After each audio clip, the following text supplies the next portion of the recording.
When I was a child, I talked like a child. I thought like a child. I reasoned like a child. When I grew older, I set aside childish ways. Corinthians 13:11. In the distant future, mankind has spread into the stars and found it is not alone. Within the cluster of planets known as the Silrain Heart, many races strive for survival or supremacy. But throughout this array of planets, societies, and cultures, each has one thing in common: the crucibles.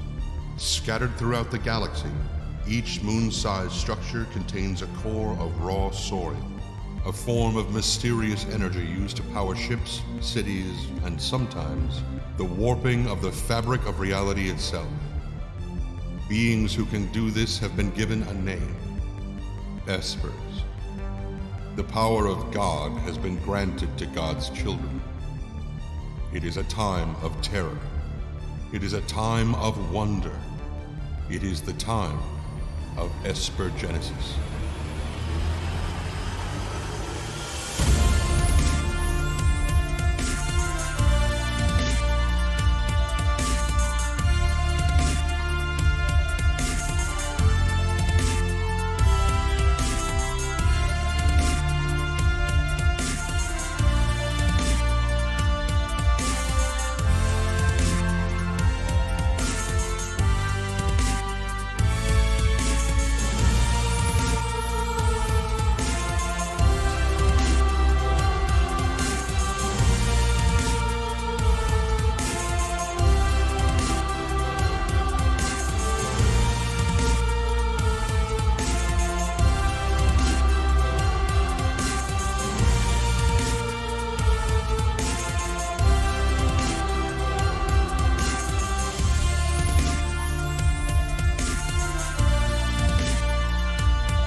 That's what I'm talking about. Welcome, everybody. Welcome, Arvanauts. Welcome, viewers, to a Friday night stream. It is August 14th, right about 10 minutes after 9 p.m. Eastern. Welcome to day 48 of Esper Genesis Sensations of Bliss, our space opera game, which as always is sponsored by Alligator Alley Entertainment. I hope everyone is doing well and is looking forward to what I hope will be an amazing session today.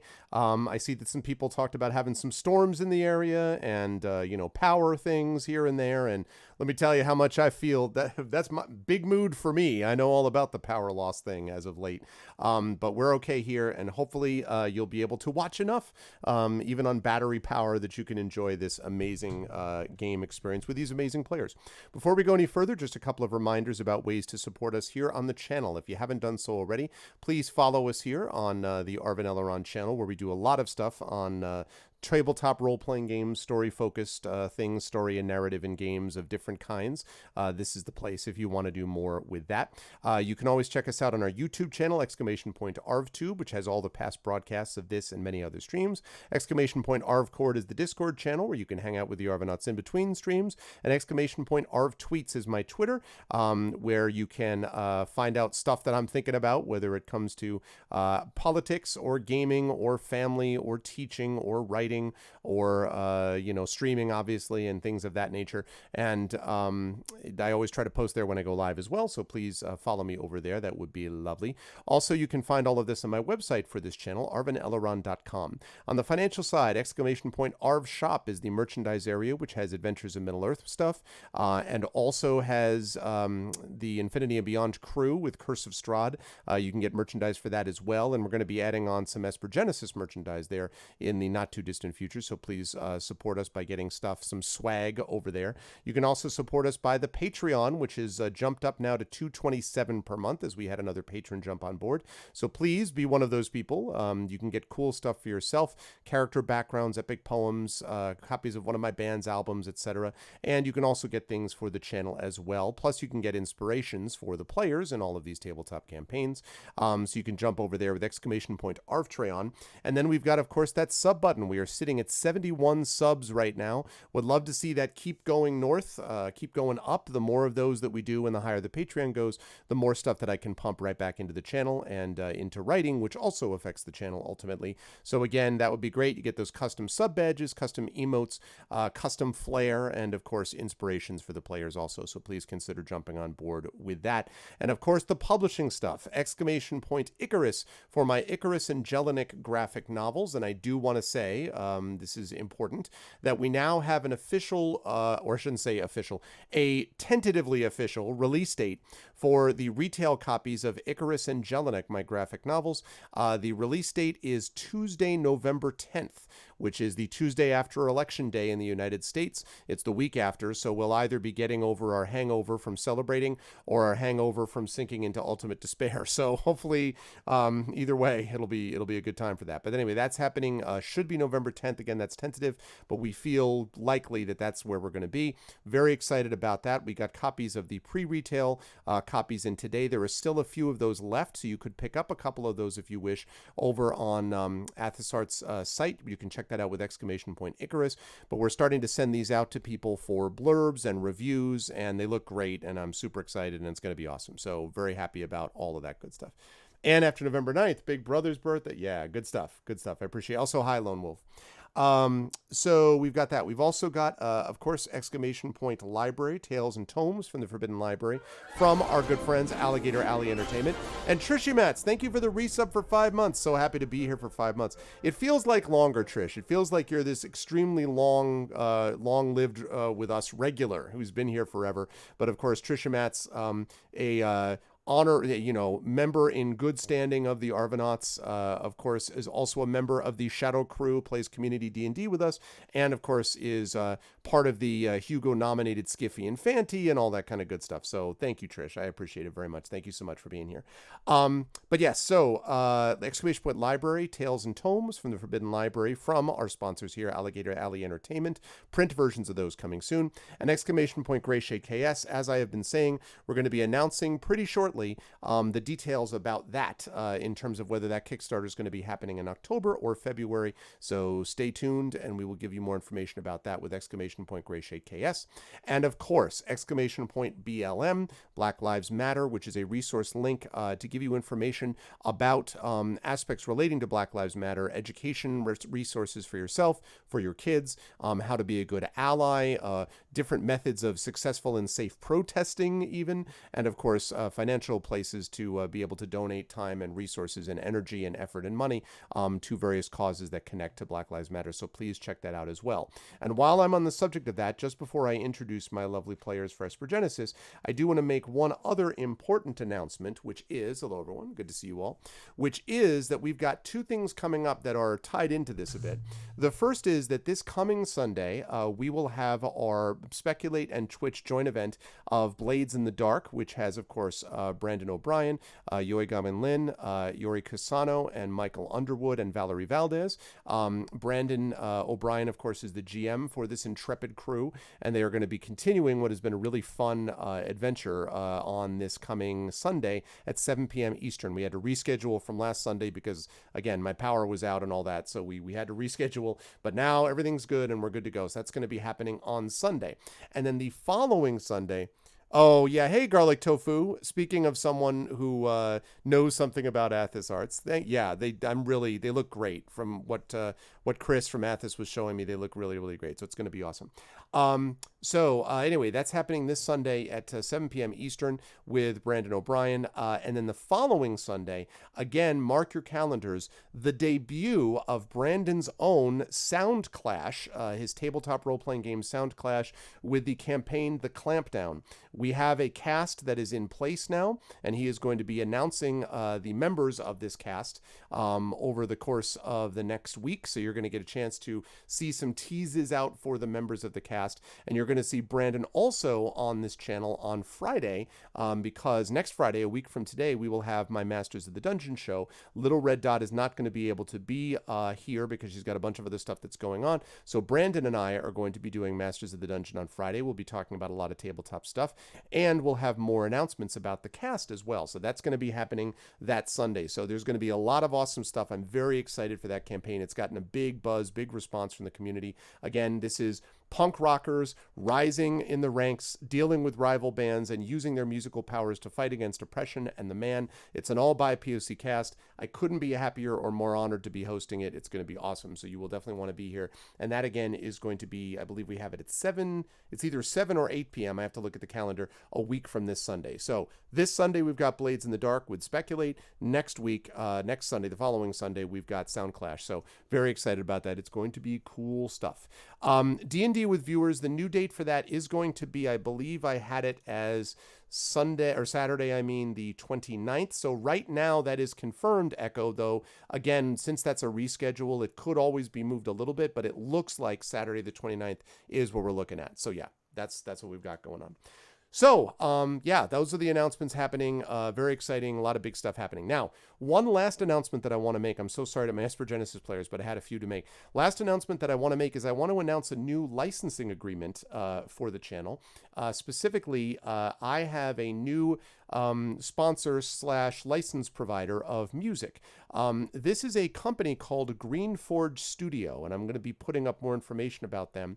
I have just entered into a licensing agreement with them for a lot of tavern music. The person who runs the company, Gabriel, is a composer and reached out to me with a lot of really, really awesome tavern music that I just really liked.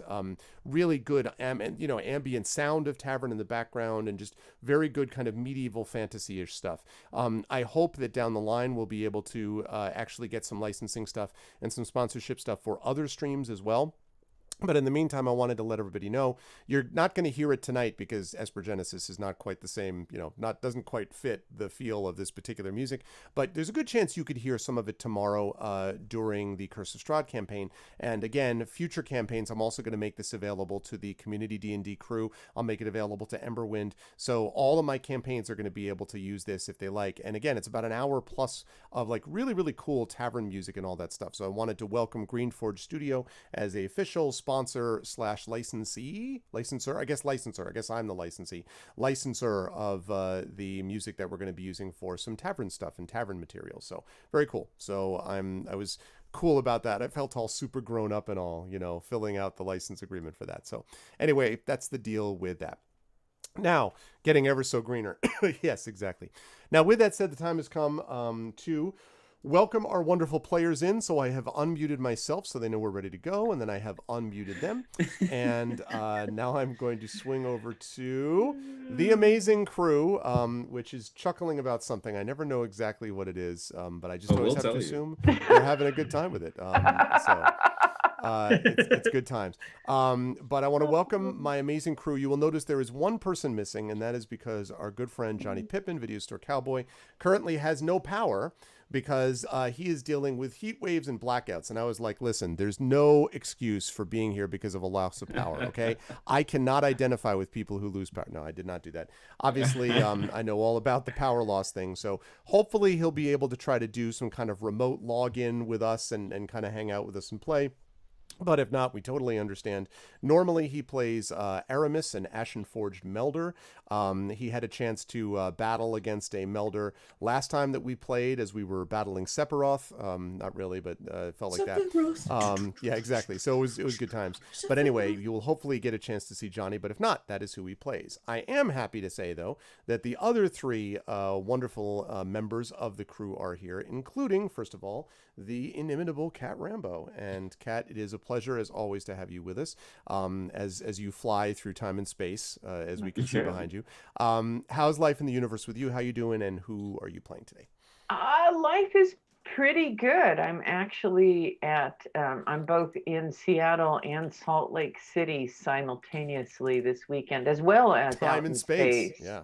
You've cloned yourself. Yep. Impressive. That's it. It's pretty cool. But I'm at the Quills conference in Salt Lake City put on by the League of Utah Writers, and taught for them yesterday. I'm doing the keynote speech tomorrow, so that will be fun. I am playing Petra Sinis, an ashen-forged sentinel with a very large hammer and a relationship with machines that she doesn't quite understand herself, mainly centered on our trusty ship, the Hyperlance, which she became captain of through some mysterious means that she does still not understand either. It did involve a moment where she was out, and I think what she learned from this is never miss anything, because you just become a captain when you return, and that's not. Yep.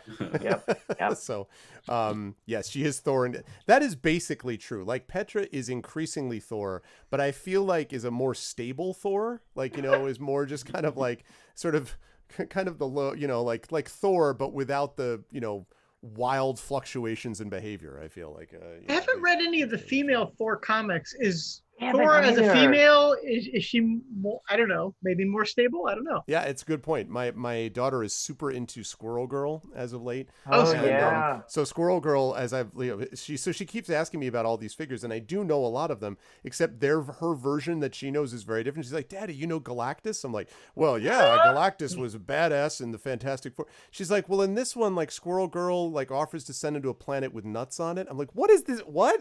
Yeah, what? That's awesome. And she kicks the ass apparently of the entire Avengers, and I'm like, no. And she's like, no, because it's Squirrel Girl and she can't be beaten. I'm like, the entire Avengers? And she's like, yeah. I'm like, oh, okay. Anyway, so she knows all of them, including, as you were saying. Wait, I didn't. So Squirrel, her superpower, she can't be beaten. So her power is That's a good power. She can communicate with squirrels. She has the proportional strength and agility of a squirrel. Right. And I don't know. They call her the unbeatable Squirrel Girl. So my little Arv has taken this literally to suggest that it makes sense that she would beat Iron Man, Spider-Man, Thor, the Hulk at the same time. And I'm like, and Captain America. And I'm like, I just don't. Didn't we just have a movie where the Avengers defeat really? I don't. Nothing against Squirrel Girl, but my God. But it is great, actually. It's I kind of hope it's true, though. I hope it's canon that she would be great. All of the Seriously, it's amazing they let them mess with everything. They're just you can do whatever. It's a lot of fun. The premise is that she starts out by living in the attic of the Avengers, the attic of Tony Stark's, God. whatever. Oh, that's awesome. Like a squirrel. And she, like a squirrel. Oh my God. Like a squirrel, and she's good friends with Tony Stark, and Loki really thinks she's awesome and wants to be her friend. So Loki kind of cool in this. And I gotta find these. It's I gotta really find it's these a lot of fun. immediately. I'll be on Amazon looking for these. It's now. a lot of fun. Squirrel Girl really is. She's had a lot of fun with it, and it's really fun, illustrated well, and it's older than I thought. I guess it started in 1991. They introduced her, and then she left for a while and came back, but it's very cool. I dig it. A lot of cool, very body positive too. Very diverse cat list. Right on. Yeah, good stuff. So anyway, Nice. yeah, no, she hasn't ditched the Hobbit. She had the Hobbit with her. She's dealing with the Hobbit right now, and in fact, she may even be doing voice lessons using the Hobbit with a certain prominent voice actor. But we'll talk about that in a bit. It's always a pleasure to have Kat with us. Thank you so much, Kat, as always, for being both here and in Utah.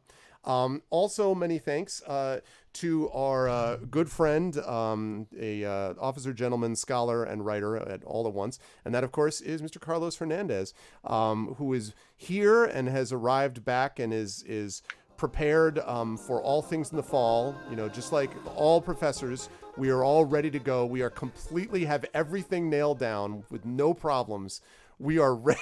We are ready to start. I'm waiting for the lightning to hit through my roof. Right. But how you doing, Carlos? How's life with you, and who are you playing today? Good. So like, I actually took a vacation for like 2.5 days. Like that's the longest vacation I've had since I can remember. You didn't even know what it means to have a vacation. I mean, and I cheated. I even in 2.5 days, I still had to cheat, and I had to take one meeting. Like I couldn't even escape for 2.5 days. So like I did have one like evening meeting, but other than that, we were in the Finger Lakes. We were doing the wineries there. We did some kayaking. I need to work on my abs some more because boy, a kayak is unforgiving if you've been eating too many Hostess cupcakes. Let me tell you. So really fun though. Had a great time. Beautiful drives. Got to see my old alma mater, Binghamton University, where I got my PhD, and so that was really cool. And now I'm back from the closest thing to vacation that I think I get in my life right now. It's good though. I like my work. And it was always a pleasure to have you with us. And you are playing today, sir? Yes. I am playing Lidiku Sleepwell, a Valna who has used a great deal of his healing power already, and so he's hoping to look for peaceful outcomes and sneakiness to resolve situations until the next long rest. Exactly. It's like, I hope this is going to manage. Yeah, it was quite a combat that we had last time. Yeah, holy smokes. We're still smoking from it. But it's a pleasure to have Carlos with us as always. Foxy by Proxy, thank you for the follow. Says the cat got me here. Well, listen, anyone who's a friend of Cat is a friend of ours. And thank you so much for joining us. And also, I see, speaking of Brandon, the Rising Tides has arrived. Hello, Rising Tides. Hey, I was just talking you up, man. Rising Tides is going to be providing for us the amazing, not only on... You're going to see a lot of Brandon, actually, because you're going to see on Sunday Speculates and Twitch's joint event of Blades in the Dark. And then Friday, Brandon and I will be doing the Masters of the Dungeon D&D Roundtable. And then the following Sunday will be the premiere of Sound Clash, the Clampdown, which will be here on this channel on that Sunday. So you're going to see a lot of Rising Tides here. So it's going to be great. No, trust me, I'm excited to have it as well. Since you mentioned, I want to show this, Carlos, because you just mentioned this. I just picked up, that's right, Ring Fit Adventures. Now, for those of you who don't know what this is, Ring Fit Adventures is essentially a fitness RPG for Nintendo that is actually a legitimate fitness thing that was pulled out and inspired by fitness trainers, which has this big resistance ring where you go through an entire RPG where you're trying to battle this enormous muscle-bound dragon who basically says that he and his minions are going to crush you into the dust because you're a little nothing. And so you have to build up your power and strength and go through this whole story by doing workouts. And wow. I got this because I was like, you know what? I want to get back out on the court playing tennis again. And there's this thing called the coronavirus, some of you may have heard of, that is making it difficult to go out and do things. And I'm like, I've got to do something. So I've put the investment in, and I'm going to see whether or not this will give me the abs required to do kayaking the way that Carlos described. So. Anyway. That's very funny. Foxy by Proxy just said you should do a speed run on Ring Fit. Speed run of Ring Fit. I would pay to see that. Dude, you know? I would pay myself just before I collapse in this speed run. Yeah, it's on Switch. Anyway, but always a pleasure to have Carlos with us. Last but certainly not least, it is also a pleasure to have Zach with us. Zach Clay, the amazing Zach Clay from the Our Vocalist, and this gentleman has been teaching, as I said, my daughter voice lessons, voice acting lessons, and they have had 2 sessions so far, and he's been using not only Sal and Gabby Break the Universe, but also The Hobbit and other such things, and is going to be using, I believe, the aforementioned Squirrel Girl, if I'm not mistaken. Yes, hopefully. Cool. And so it's been great, and she's really been loving it, and Zach is a super conscientious and really good instructor. I'm going to recommend him to everybody that you should definitely, hit him up for these kinds of things, for these lessons. And you're not allowed to steal him away from this channel, but otherwise you can use him when he's not busy doing stuff for us. No, I'm just kidding. But anyway, no, it's a great pleasure to have Zach teaching my daughter and doing it so well. Zach, how's life with you on your side of this country of ours on the left coast? How's life with you and who you're playing? Thank you very much for your kind compliments. I'm experiencing the same heat wave that is currently causing Johnny's power to be in outage, although I am somehow okay. So our minds are with Johnny and him scrambling to try to find a solution, or just sweltering in heat. Otherwise, I am doing pretty good. I've been trying to catch up on my backlog of games that I haven't beaten yet, and trying to stay chill as the world slowly burns around all of us. And I noticed some people that were in my streaming community came by. I think I am going to start streaming again soon. I had some things that prevented me from doing that, like my computer's graphics card failing about a month ago, and other things that happened. But I'm sort of ready again, I think. So that might be a thing. And always excited to have the consistent mayhem of Esper Genesis and our vocalists. So tonight I will be playing Cosmoritis, the Bellare Hunter, and he is a star boy and likes to get into trouble. And I'll also probably be controlling Johnny's character in combat. So Johnny, please don't hurt me. If I promise I won't try to kill him, won't try to do anything risque. Maybe, but he's like, I've got this new toy. How does it all work? Like, maybe I can do this thing. It's going to be awesome. I do want to say thank you to Rock God for the 28-month resub. Holy cow. My God, I really hope they open up to affiliates. Either we get partnered, I hope, or that they open up to affiliates the later badges so that I can thank these people who have these longer badges. Thank you so much. I appreciate that, Rock God, very much. I appreciate it. And yeah, I'm waiting for you to use the weapon that is the power of the Melder. Use your own Sephiroth, as it were, Zach, while also playing Mr. Cosmoritis and all of the stuff that's going to happen there too. All right, well, let us get into a little bit about what happened in our last session, folks. As those of you who have been following this channel for a while and this campaign for a while will know, we are currently in the world of the Silrain Arc in Esper Genesis, and the crew has been attempting to track down information relating to two major issues. The first issue is this concern about the two organizations known as the Zephyr Corporation, this kind of large and somewhat skeezy organization that invests in technology and military operations and material and things of this kind, and which apparently has, although it hasn't confirmed this, some rogue branch that is doing terrible and potentially extremely dangerous things. And the other side, which is the Shadow Technocracy, a criminal organization that has some connection to Zephyr Corps, although it's not clear exactly what that connection is. The crew has, through various reasons, sort of initially probably stumbled onto some things with them, and then has begun to become more and more, determined to stop the Shadow Technocracy and this rogue branch of Zephyr Corporation. And the thing about these criminal organizations and rogue branches is they don't like being stopped very much, and so there is now a serious problem with the party and with them. It also helps that the party has the Ferrari of spaceships, in that they have the Hyperlance, which is this extraordinarily powerful and complex and extremely dangerous in the wrong hands Hyperlance, which is controlled through essentially thought, and is controlled also with an extremely advanced AI that seems to have some possible connection to Petra, although it's not clear what that connection is as of yet, but we will see more about that as time goes on. In our last adventure, the party was, through a variety of means and reasons, sent to a place called the Bastion, which is a massive space station, essentially, and the entertainment section of the Bastion to try to track down information about one Laris Baladin, who was responsible for creating a cyber virus. First of all, was working apparently for this rogue branch of the Zephyr Corporation, and had created this cyber virus called the Long Winter. The party thought that they had dealt with this long winter by destroying the hidden base on which it was originally formed.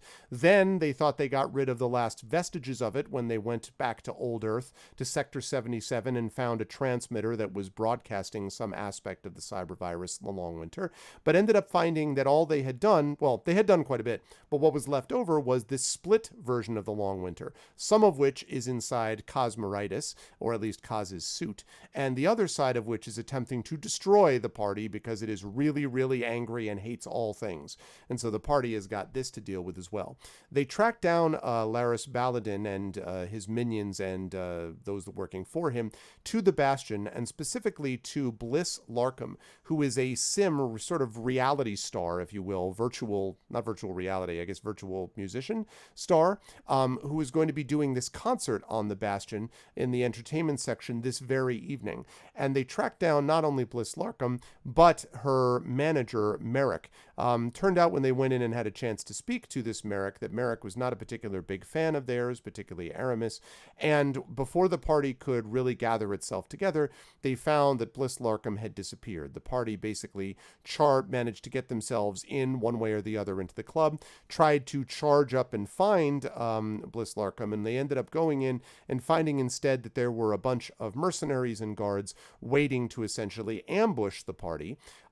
They had a big fight which ensued. There was a very amusing crowd surfing event with Aramis. But eventually they managed to defeat, after some difficulty, managed to defeat them, rushed in the direction of where they thought Bliss Larkham had disappeared, went up the stairs to this VIP room, discovered after a little bit of persuasion of one of the people who was running the VIP area that Bliss Larkham and her manager Merrick had taken a private elevator downstairs, and so they took this private elevator also. And at the very end of our last session, found themselves getting out of the elevator, walking up to the closed doors of this office, which was an office for Altai Media, the people that were sponsoring this event, this big Bliss Larkham event.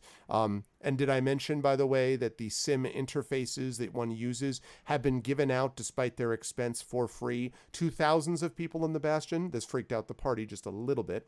And so the party got out of the elevator, charged the doors, which were locked, and inside heard the voice, the gruff voice of what sounds like Merrick saying, "Make sure you get rid of all of them." And hearing a robotic voice respond with, "I shall comply," while the loudspeakers are broadcasting the beginning of Bliss Larkham's concert. And it is at that moment that we suspended our last session, and it's that point that I'm going to bring us back to the session now. So I'm going to start us up here. We will play, let's see what we've got. Ominous music. Let's throw in some Forbidden Cosmic Destruction. Galaxy. Yeah, I'm thinking... No. I need something a little more. Let's do some Loop Tales instead. Yeah, there we go. All right. So I'm now going to hand things back over to the party. So the doors are locked. You are facing these two metallic doors which are closed. This is clearly Altai Media, and you can hear again what sounded like the voice of Merrick inside ordering something or somebody to stop you. And that's where you are. You can hear that the music for the concert has begun. What would you like to do? I'm going to say, hey, did that sound like an Alfred to anybody? I was just about to say the same thing. I'll look at Sleepwell. I mean, Did it? I mean, Like ours is put away, right? Oh yeah, we Okay. took him out. He's on the Hyperlance right now, chillaxing, which is a Well. word I looked up from early 21st century. Don't make me spit take, dude. Don't have a cow, man. All right. So yeah, I mean, so did it? I mean, so this is a question for DM. Did it sound like an Alfred to us? The timbre is not identical, no. It definitely sounded like a robotic voice, and it is muffled by the doors, so you're not getting a perfect hearing on it. It didn't sound like that. It did sound very deep and resonant, though, Sleepwell. Knowing something about robots and automatons and so forth. And like size. Yeah, right? it sounded like a big, like a big old bass guitar. You get that extra sound. It sounds like a big stack speaker that we're talking about on the other side of the door, yes. Right. So, Right. Perhaps it's not so much that it sounded like an Alfred, my friends, as a very large robot capable of holding an enormous quantity of guns Right. and armor and So unknown things. I have two questions for the party. And so first I turn to Aramis, who's looking especially cooperative today, which I'm enjoying. Yes, very much so. Seems quiet, calm, just And nodding at you. I say to Aramis, buddy, I think it's time for you to get ready to use your black hat power, which I remember him using before. It's a Mhm. second level power so that he can help us hack through the store if that need arises. But then I turn to Kaz Yeah. and I say, so Kaz, on the Yeah. other side of that door is a frighteningly large automaton. Inside of you is a being that is able to take over automata with relative ease. What say you? We try to use your version of the Long Winter to take control of said dude.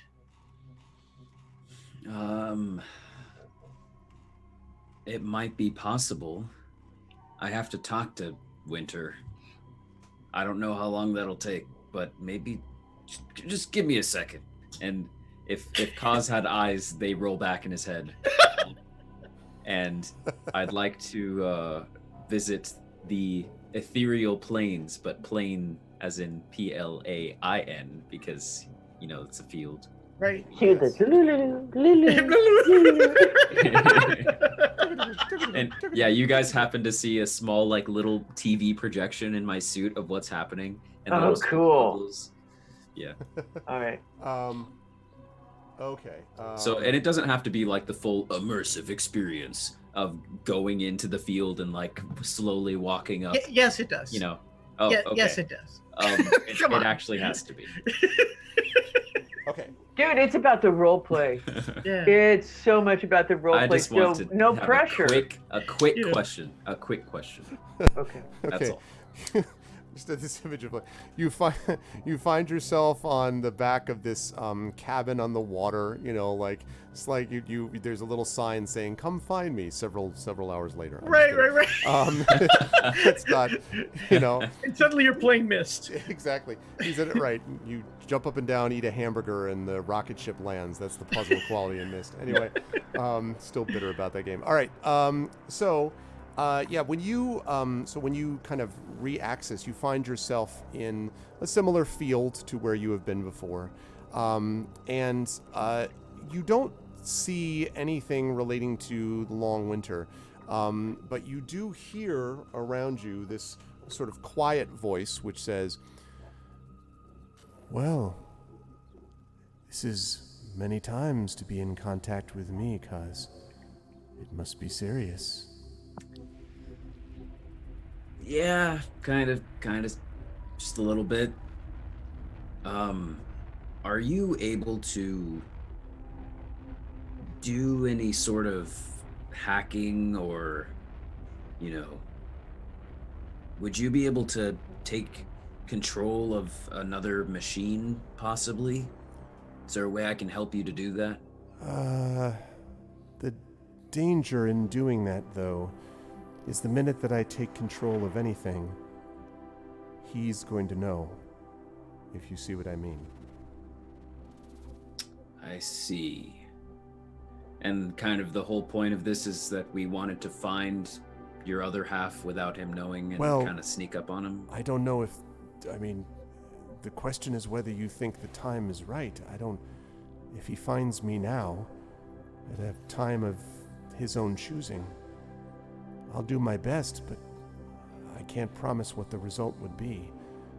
The hope was that we would gather enough information to know what exactly he is and where. If I reveal it myself now, it's not that he'll come attack me right this second, but suddenly he'll be onto us, or there's a chance he would be, and then he could track us down at a time when we're not ready. I don't think you'd want that to happen, Kaz. I imagine one of me is enough to be inside of your suit, yes? More than enough. All right. Just thought I'd ask. Have fun, brushing your hands through the wheat stalks or whatever you're doing up here.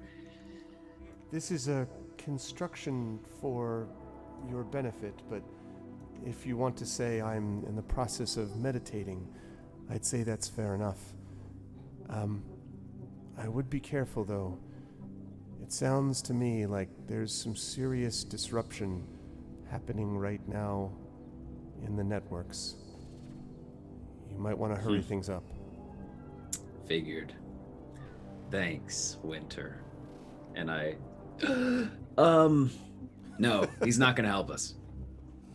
Well, he could, but it would be dangerous. So we're kind of on our own. You know, do you give more of an explanation, or do you just sort of No. like leave it there? I just leave it there. Nope, we're screwed. Okay. Are you okay? Like, are you Yeah. personally screwed, or? No, he's just worried about if he takes over something else, especially if it's more mechanical and prone to being hacked by other networks or noticed by other networks, that his other half will see him and then they'll be able to get the jump on us. He's of the opinion that right now the other Long Winter doesn't know anything about the fact that I'm hosting his doom or something. That seems really unlikely. Like, this Long Winter knows about the other one because he split, but the other Long Winter doesn't know about this one? I don't know. I'm just the messenger. Who knows? Petra raises his hand and says, I just want to point out that while we're engaging in this conversation, we do have a robot inside this room that, like, if it's assembling traps, it's gotten through, I don't know, 5 or 6 of them by now. Yeah. Aramis says, I don't have any second level spells left. So. And then Kaz is like, well, yeah, sleep well. Whatever that black hat thing, I don't think he can do it. Oh. So we're not. Strange idea that came to me. I don't seem to be able to do, he said. Yeah. Mm-hmm. So, Sleepwell, very frustrated that none of his ideas are workable in any way possible, and is so sick of walking straight into the fists of enemies. We do that a lot. Starts looking around and just seeing what's happening with the people right now. Because, like, if I remember correctly, we left the show where it was saying the party's about to start or something. Right. And she's starting to sing, right? That's correct. The opening bars of the music have begun. We need to stop the music. That's what we need to do. Sleepwell's inner thoughts have inspired me to look around. Is there access to a vent around here in this room? Make a perception check for me, please. Okie dokie. Boop, ba-doop, ba-doop, boop. My proficiency 27. Ooh. Yeah. Wow. You like invented a new vent with Yeah, exactly. If you look at that in a different way, it is a vent. You're right. It is. I grab a normal-looking part And a of the sandwich. wall, rip it off like a poster. Hey, whoa! I never really thought about it, but if you look at it sideways, as you look at this thing, and sorry by the way, in case people are wondering what's going on chat, I'm also trying to gather a couple of pictures together. Okay. So, sorry, let me just pull back my. There we go.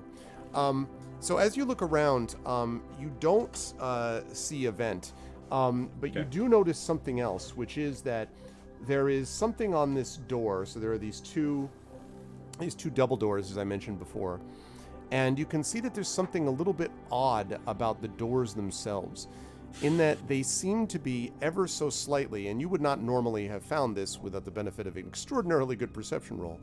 They are vibrating ever so slightly. And as you kind of put your hand near, I'm not going to tell you whether you touch it or not, it's up to you, but as you put your hand just near it, you can feel your sort of hand almost vibrate with it.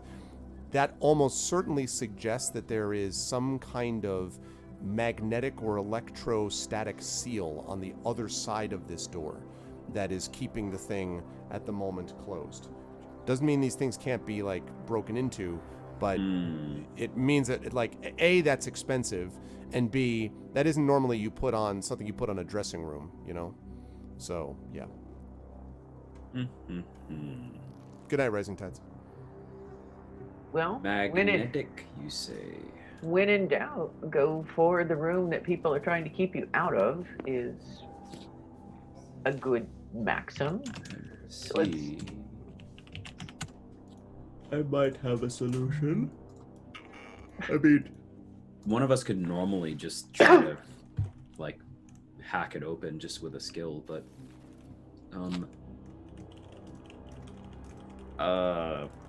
Kaz has an ability called Graviton Strike.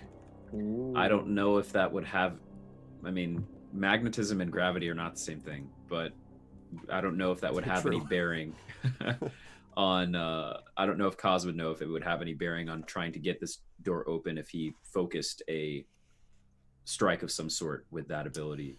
Well, it really is talking about a... It says it creates a gravity field. Right, but it hits a creature. It does create force damage, but the thing is, if you're going to... it's not likely to damage... sort of, you have to be able to see it, right? So you can't do it on the other side of the door. You'd have to do it on this side. And whether it would have an effect on the door or not isn't clear, but it would definitely have an effect on all of you. Remember, the elevator isn't all that far from the door. I'm not saying it's right next to it, but you'd essentially have to retreat back to the elevator, do this, and even then, it's really designed for creatures more than, stationary objects like doors would be. Okay, I say to the group, well, here's my idea. We hack the door open. Okay. I'm expecting, as soon as they open, that something's going to start opening fire at us. Yep. I am able to cast that, pocket portal thing above us. So a possibility is one of us, hacks the door open. The rest of us are hiding in that extra planar space, so when it opens, the robot sees nothing. And then maybe it's like, oh, where is everyone? And then it walks into the hallway, and then we jump down and go. That's an idea. I don't know. That's an idea. So, I like your idea, but I'd like to expand on it. That's what this is for. What we do is we send in one of Sleepwell's drones in front, and it draws all the fire, and then I go in and hit shit with my hammer. So I'd like to build on this as well, since we are collaborating. The synergy here is really good. He starts going through his... Meanwhile, the loudspeakers are like, "Are you ready?" The Hey, to talk more planning about is this important, moment. okay? Planning is important. That's right. Cooperation. So what I'm thinking is what we need to do is get those doors open, and hacking is unlikely to work in this situation. But if we make a big enough scene, they'll want to open the doors because we already heard that they want to kill us. That they're trying to keep us out. And if they think we're making enough of a scene out here that will distract from the party, they may just open those doors and come for us and make our job a lot easier. So what if we get that portal ready to hop into and start setting off some fireworks here? Just at the roof and stuff. That's good. Maybe one of us should shout, "Set the bomb off, set it up," or something like that. I think that might be a good we start bluff. yelling fire and let's wreak fucking havoc here in the hallway and just see what happens would be my suggestion. It's worked for us in the past. So and well, again, maybe not, but... So Greg, just so I can picture this, Sure. we're in a hallway, Yep. we're in front of a door that leads to there, but we heard music. Oh, do we see other people? No. This hallway is pretty, because this is kind of a VIP. Well, you were just in the VIP, but this is private. You get the impression this is a private studio, so it's not like lots of people would come here unless the only way to get to this hallway is through the elevator you just took. So to get down. And there is no vent or any other way to get it. Just not a magnetic no, thing. not that you saw. Not around there. Established the lack of vents. Right. Thank you for the 36 months, Shadowed. 3 years. Wow, yeah, man. Shadow. Thank you, Holy Shadowed. I appreciate it, dude. Thank you so much, man. But yeah, no, you do not see any vent there. I mean, just one note. This is totally up to you. It's possible to hack doors, so you've definitely seen that happen before, even mechanically or magnetically sealed ones. So I'm just letting you know that this does not look, we can try. Yeah, exactly. But although it looks like that seal means they've added an extra layer to try to hold things off. And we're starting to get the music now. The beat is dropped officially. Well, let's try hacking it, and if that doesn't work, I'm gonna hit it until it comes down. Make sense? Because we are, and I'll gesture wordlessly at the vents. Not the vents. The lack of vents, and the music seeping from the lack of vents. The events. That was good. Says, is there? But looking at this door, is it like sheer with the wall, or is there space? Like if we tried to open the door, would we then be able to like hide on the side of the wall and not be seen through the door? Or is it like this thing's gonna open and we're gonna be right in plain sight? Right, exactly. The doors are not exactly flush with the either side of the hallway, but they're pretty close, and you get the impression that was probably done on purpose. You get the impression that they didn't want people sort of hiding to the side of this. Again, I want to emphasize how this is 1,000% in no way the way that normally studios that you know of anyway are set up, or studio like dressing rooms or anything of that sort. How much space between the top of the door and the ceiling? Probably maybe 6 inches to a foot. Not a lot. All right. Well, let's do it. What do you think? Are we just trying to create noise to bring them in here? So no, we're gonna try and hack the door, right? Yeah, and so Aramis's sheet. So like, I think he might have the best computer. Yeah, he might be second. Yes, you're probably right. Because he has 3 in computers. Yeah, so that's higher than mine, but I'd like to assist him. So maybe we can have Aramis roll this one. Okay. So this looks actually like it's going to be more. This might actually, Sleepwell, be more mechanics than computer. Because you don't see an obvious computer on this side. This looks more like mechanically. It might remind you a little bit of breaking into the door on the base. Remember that this feels a little more like that, although they're obviously much smaller. All right. So then what I'm going to say is like, oh no, Aramis, you're going to assist me. You and sure Aramis turns around and says, of course, I'm always here for you. Wherever you are. And he, by the way, I want to say to you, a little heart with his hands. Yeah. He says, by the way, you were right about everything, and I'm gonna just listen to you from now on. You get to make all my decisions all the time. Wow, you're starting this early. I was gonna slide mine in towards the end of the session. You still can.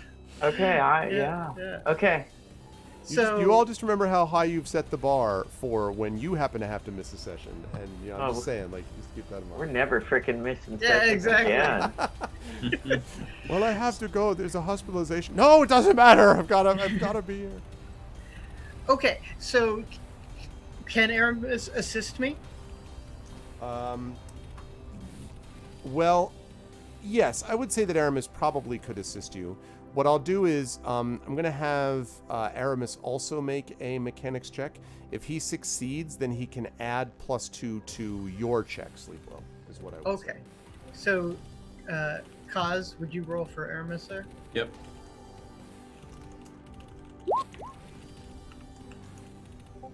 I can't see it. It is a 9. 9. 9. I will remind everyone that inspirations, we do have other campaigns, but inspirations are a thing, so those do exist. But we are the players who will be the most shamelessly ingratiating of any of Arv's campaigns. We will be effusive. We will beg shamelessly. We don't care. We will denigrate the other campaigns to the point where Arb feels, Wow. obliged to say. Well, we won't really. Actually, I've got a Wow. friend in one of those. I might. Okay, But, I'm like gonna stop. you want us to live, like in Curse of Strahd. Yeah. Like it's like you know. Wow. I mean, they're not going to survive anyway. Why would Yeah. you do that? Exactly. This is space opera, not in space. Yeah. No one can hear you scream. Maybe we survive this all. Yeah. Oh, What he man. said. Anyway, I think. Anyway, I think So a that 9 nine is is a not 9. going to do it. Is not 9 is likely to help you. serious You can stuff see there. he's kind of fiddling around. He seems a little bit sort of. He doesn't seem really engaged in the process, Sleepwell. He seems like just kind of carrying it out by rote, not like Yeah. just sort of just not really kind of into it so much. Seems a little So- tired, not dynamically engaged today. That sort of thing. are you drunk?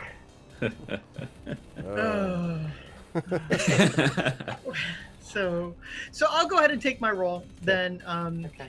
Now this is like one of the ones I'm proficient in, so I get to add my proficiency bonus. Just want to make sure Yep. because this is like a Yep. big Yep. plus I get on this. 100%. Here we go. Good luck, Carlos. Oh my God! Why Well, is it?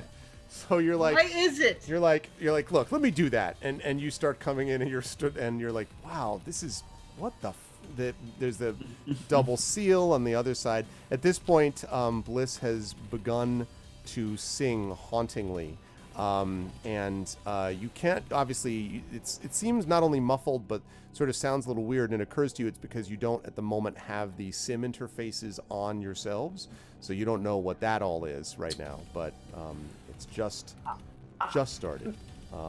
May I try with my big pudgy fingers to hack this door? Do you want to try to hack it or hit it? Actually, I'm going to try the mechanics thing first. Okay, because sure. I do have a Give it a shot.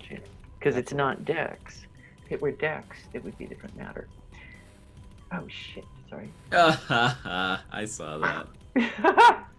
Rolls a roll in Zoom chat.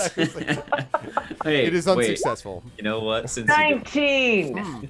So, Dang. so There you you manage to kind of like work through it as you're kind of moving your fingers down it, and you can feel there's a little almost like static electricity, like a little, not enough to hurt you, but just a little bit of shock coming from the door as you're doing this, which suggests that there is in fact some kind of magnetic seal that's sort of held in place on the other side.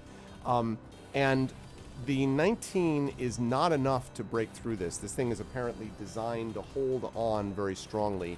But there is one information that this bit of information this gives you, Petra, and that is that there are several spots where the little shock that you're getting is not as strong.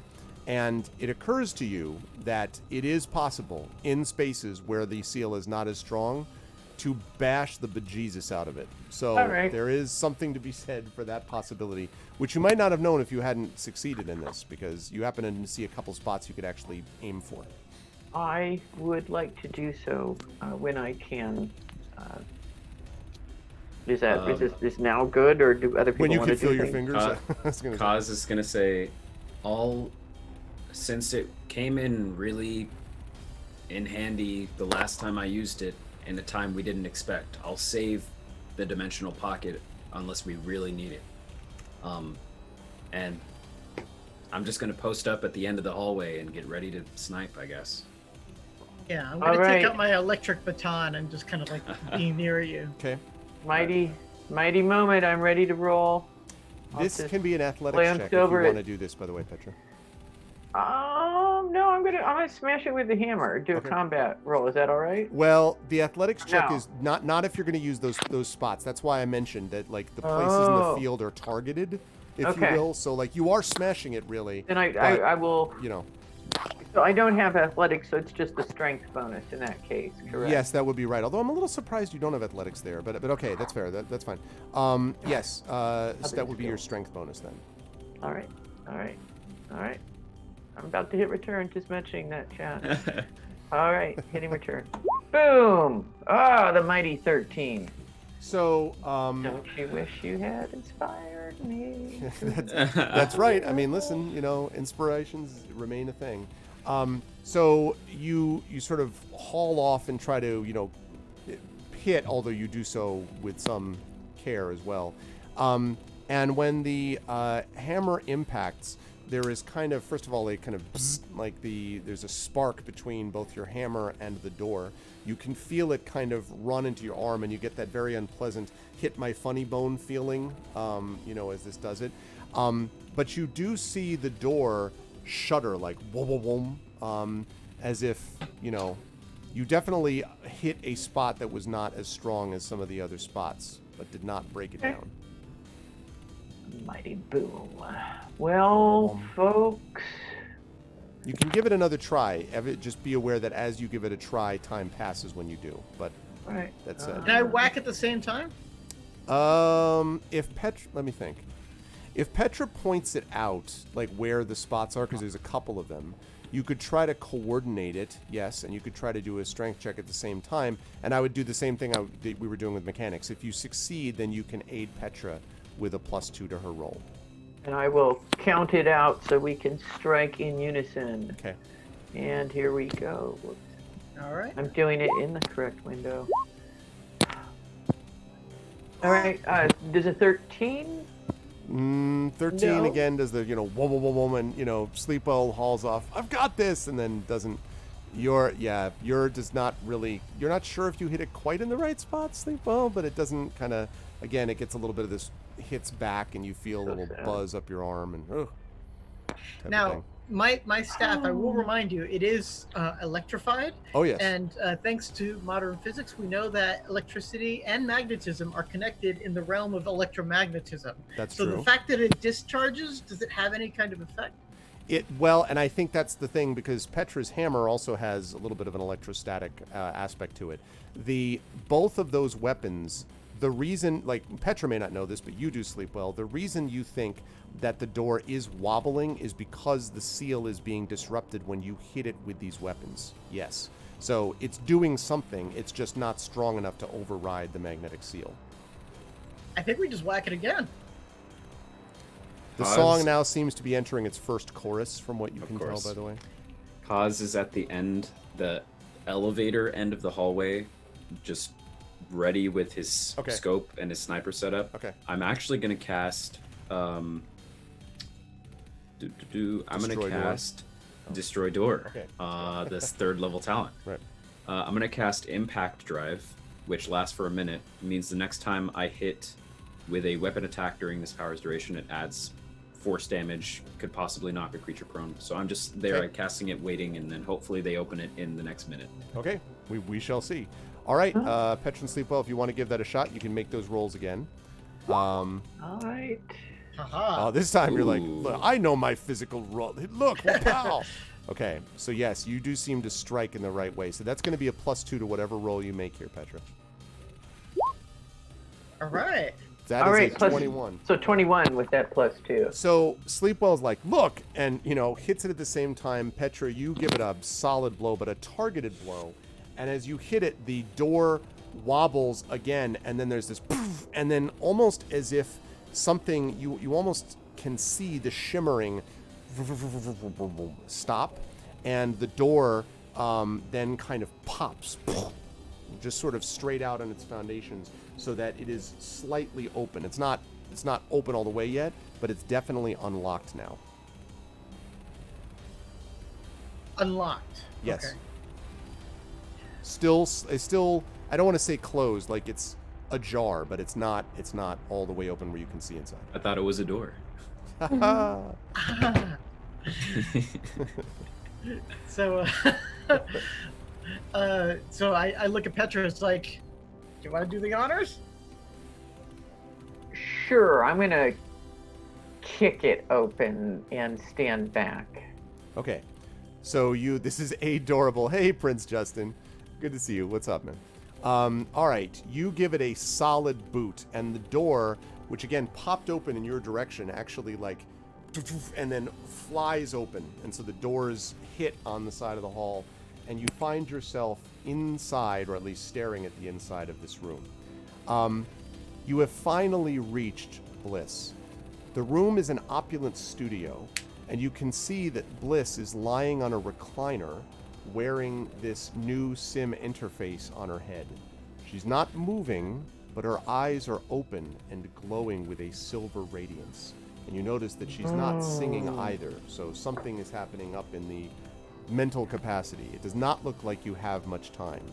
The bad news is that standing between you and Bliss is this. Give me just a second as I pop up an exciting picture for all of you. Of our doom. Thank bot. I love this picture, incidentally, that I'm about to show Oh, you. that's not ominous at all. This is so great. This is a picture I found, and I thought I'll kill all my players with it.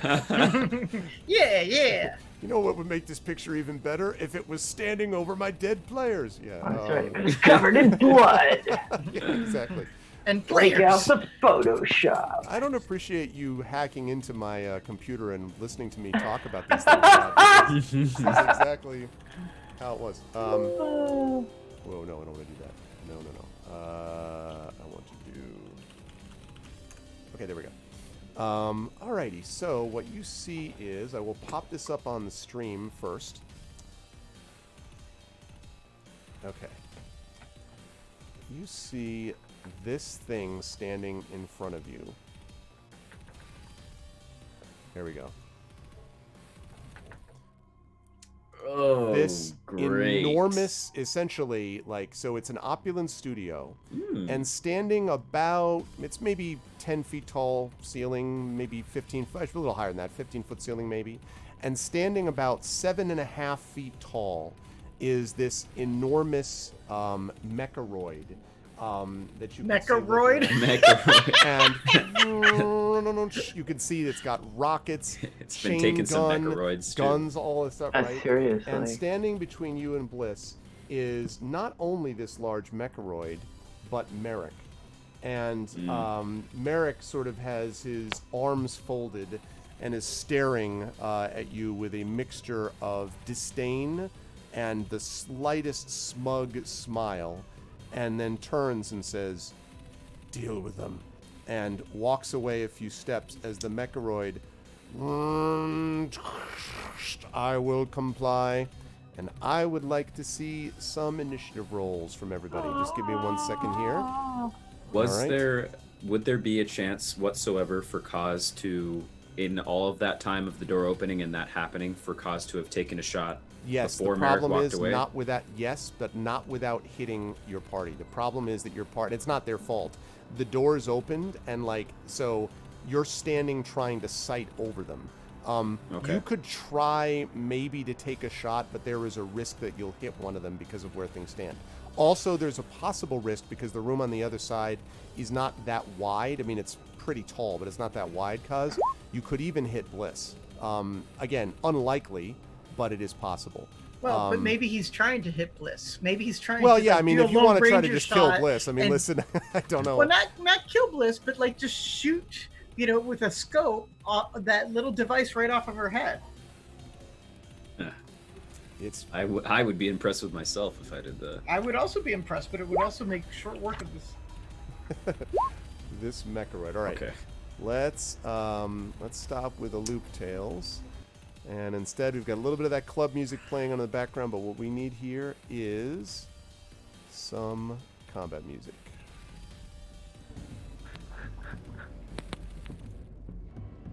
Hillness has inspired Petra. All right. I think chat has Beautiful. already realized that the chat is like, all right, let's suit up, people. This is bad. Okay. This chat may realize that I won't shut up and stop shamelessly begging. This is the only way we can help. All right. It is the only way we get through. Oh, thank you, Hilmas. Thank you very much. Okay. So is that a 5 that I see, Petra? For initiative, yes. Okay. I imagine because you're like all dramatically standing there after the door has been smacked open, and yeah.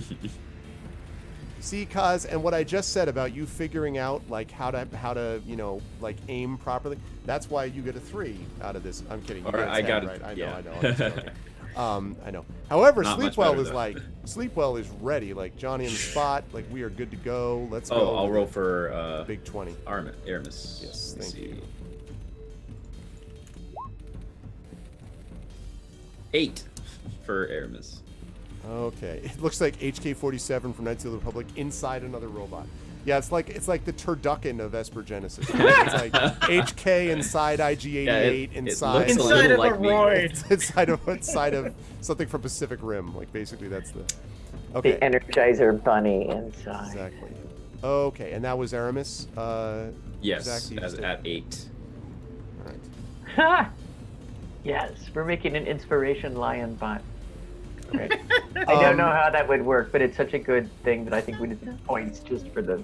Yeah, you should definitely make some combination of Pandemonium and Voltron. Yeah. No one is ever going to know the Pandemonium reference, but okay. Can you also make a roll for me? And I don't know, Zach. I don't know if it says on a sheet for his familiar spot for his. Sure. And I don't know if it just uses his statistics. Honestly, I don't know. It's a bunch of nesting dolls. Yeah, you just open up each Let me robot. look. Oh my god, I have to take notes on that, Arudnell, so I can bring that out someday in the future. The nesting I'm just robot. gonna press that so we can read it. What does Okay, it let's say? see. Bonded companion, blah blah blah. Semi-intelligent. Acts independently. It rolls its own initiative. Has- I don't know what a cat's initiative is. I'm imagining like 1 or 2, maybe. Statistics of the chosen.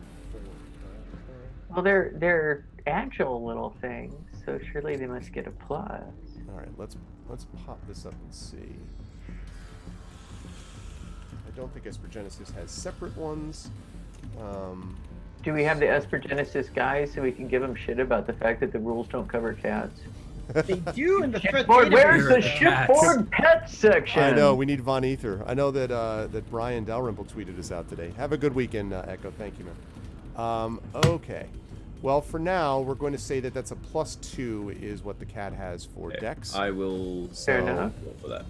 So we're looking at that. 5. So 7. So everyone except Sweeple is like, oh crap. And Sweeple's like, we got this. You can do it. Okay. 178 of the threat database confirms that cats have dexterity of 2, so a +2 to initiative. Hey, check Oh. that out. Hey! All right. Well researched. Okay. It did it. Right. So, just pull out my dice roller.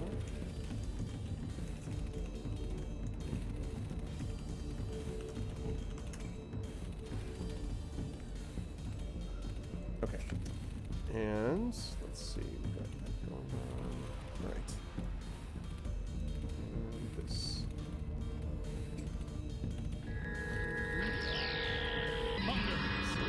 We got something going on. Oh, we got Echo off of the nose. Thank you, Echo. Okay, so.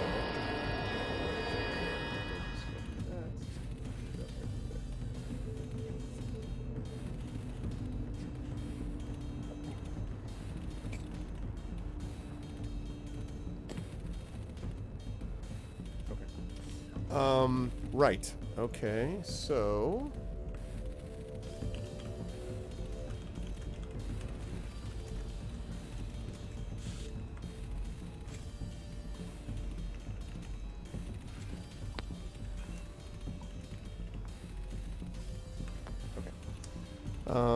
All right, so Sleepwell with a 20 is going to be up first. And then we've got Kaz with a 10. It's going to be up second.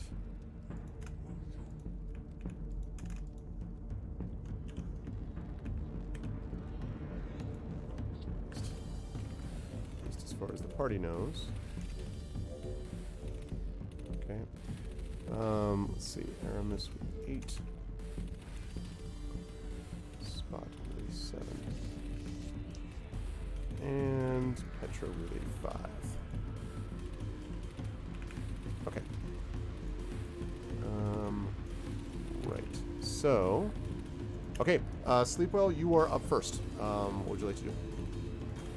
Need to know a little bit more about the scene here. Again, we don't Sure. have like a visual Yep, here, yep, yep. so it's like Absolutely. the doors are kicked open. Yep. We see a massive roid in front of us. Yep. The roid is like, I imagine, about as tall as the ceiling, like just fits. Sort of. A little bit lower than that, but the ceiling is fairly high for this studio. The studio is higher than it is, wide, and so maybe the ceiling is like, 12, 13 feet high. This thing is maybe 8 feet high, something like that, maybe 9. 8 feet high. Okay. How far am I right now from it? You would probably be, because you're standing next to the door, so you'd probably be 30 feet, 40 feet from it. So, wow, so far from it. Okay.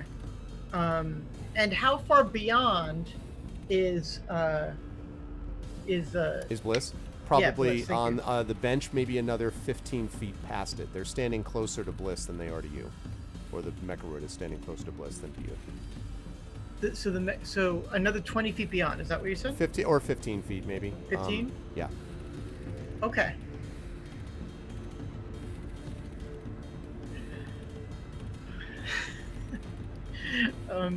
Sleep well, crouches down, cat-like, screams a mighty roar, runs straight toward the beast, almost on all fours, as if reverting back to his most feral nature, leaps into the air, and then drops with a mighty Iron Man fist on the ground, right next to the robot, to release an electromagnetic pulse. Ah, okay. Nice.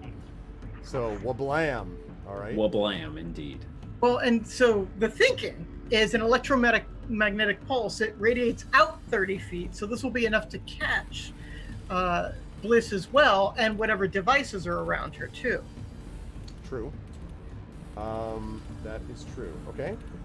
So, right. Okay.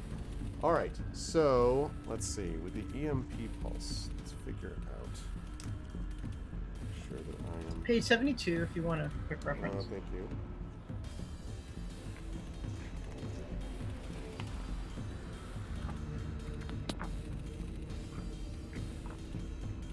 He has to make a saving throw.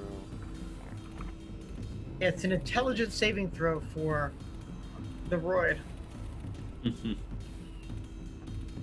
Right, impaired. Okay. Alrighty. So it's got to make a saving throw. Alright, and saving throw. And it's at 15. Okay. What I'm trying to figure out is what the saving throw is, though. It's an intelligence saving. Oh, you like what its intelligence is? No. Is it an intelligence saving throw? that Yeah, it's gotta an make? intelligence saving throw. Okay. I can do that.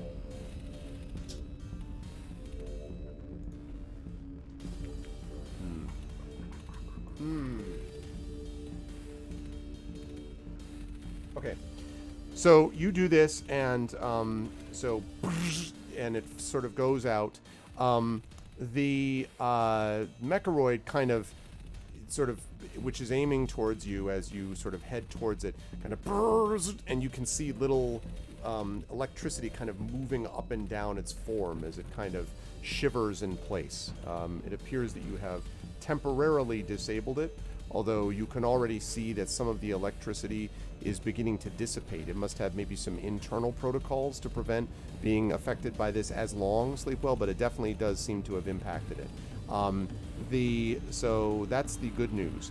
The bad news is that when you do this and the pulse hits Bliss, she jerks violently on the bench, and the music suddenly kind of like almost like glitches that you can hear over the loudspeaker, and you hear from somewhere coming through, it's maybe a little bit of like almost a live feed might be coming through part of the loudspeaker, as if it's playing maybe music back from the club, or whatever the case may be, a loud scream or shriek.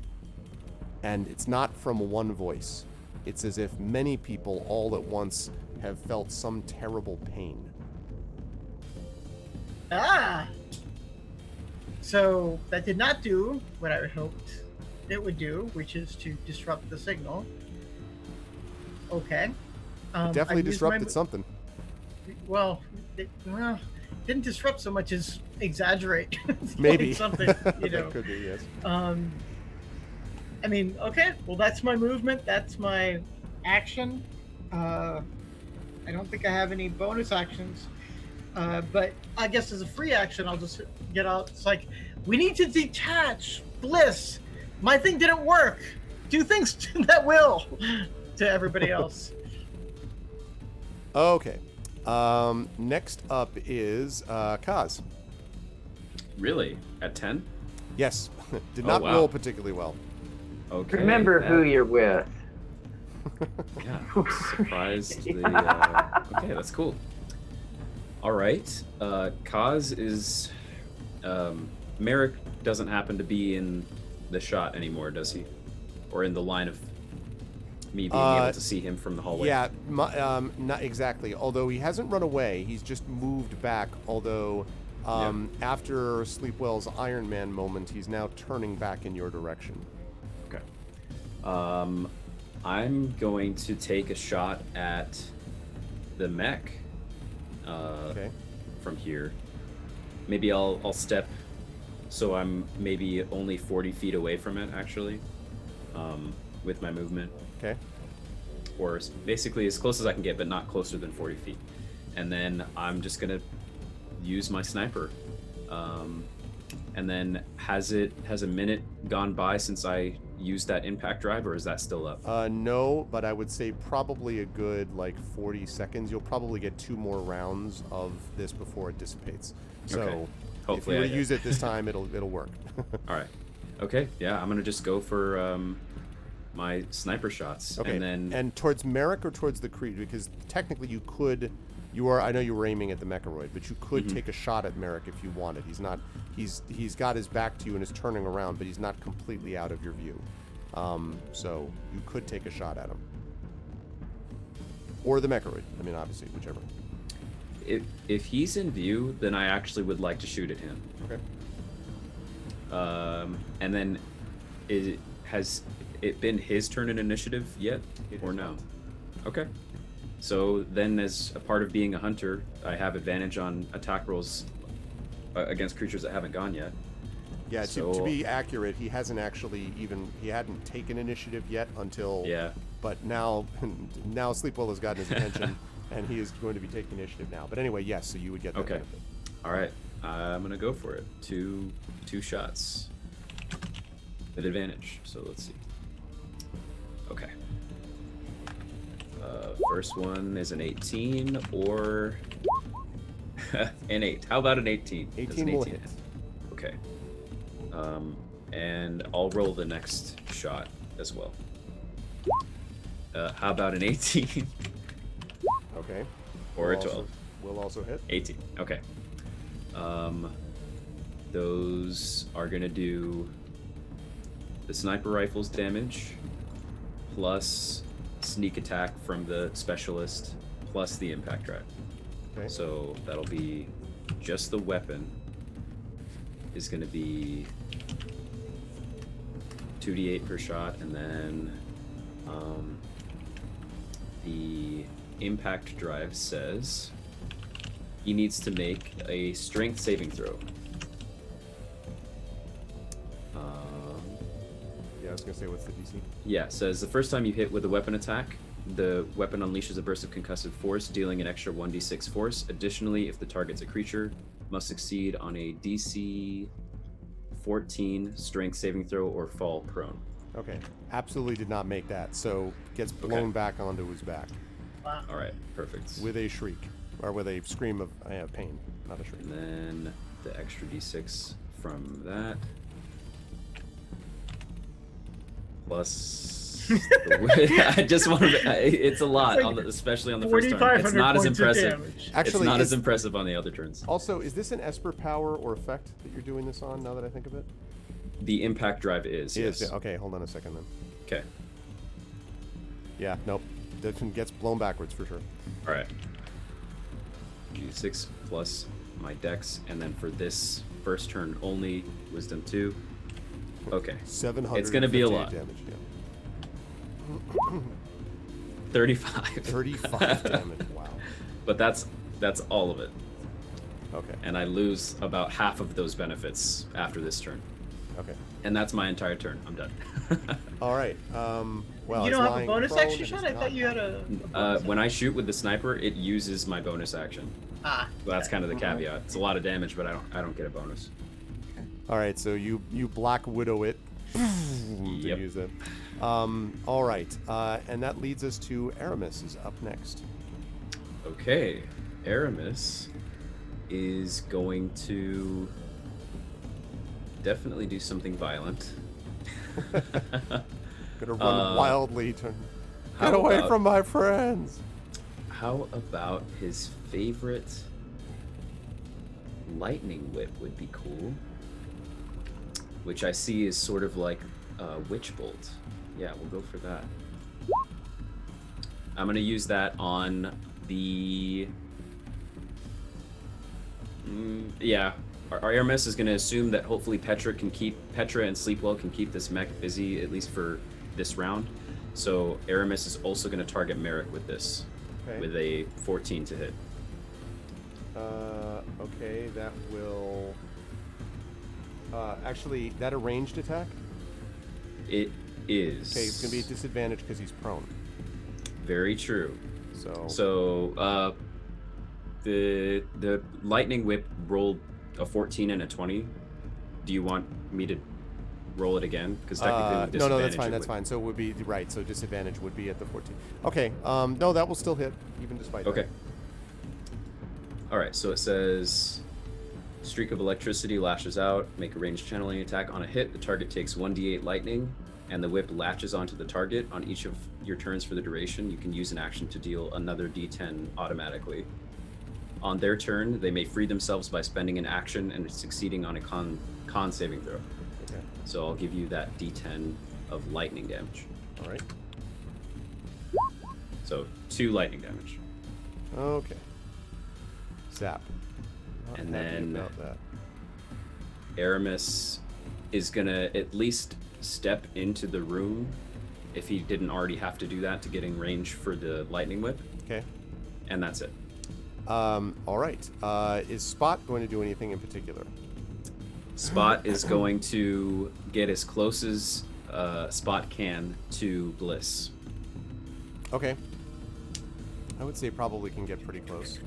All right. And just gonna stay there, or If it can reach her, I mean, I don't know what the extent of what Spot could do is. I mean, if it could do anything with its little cat mouth, then maybe it would try to like grab CPR, like cat pulmonary. Well, it would try to, different if it could, it would try to bite the visor VR thing and try to bite it off of her head or like pull it off her head. If it could, I don't know if it can do that.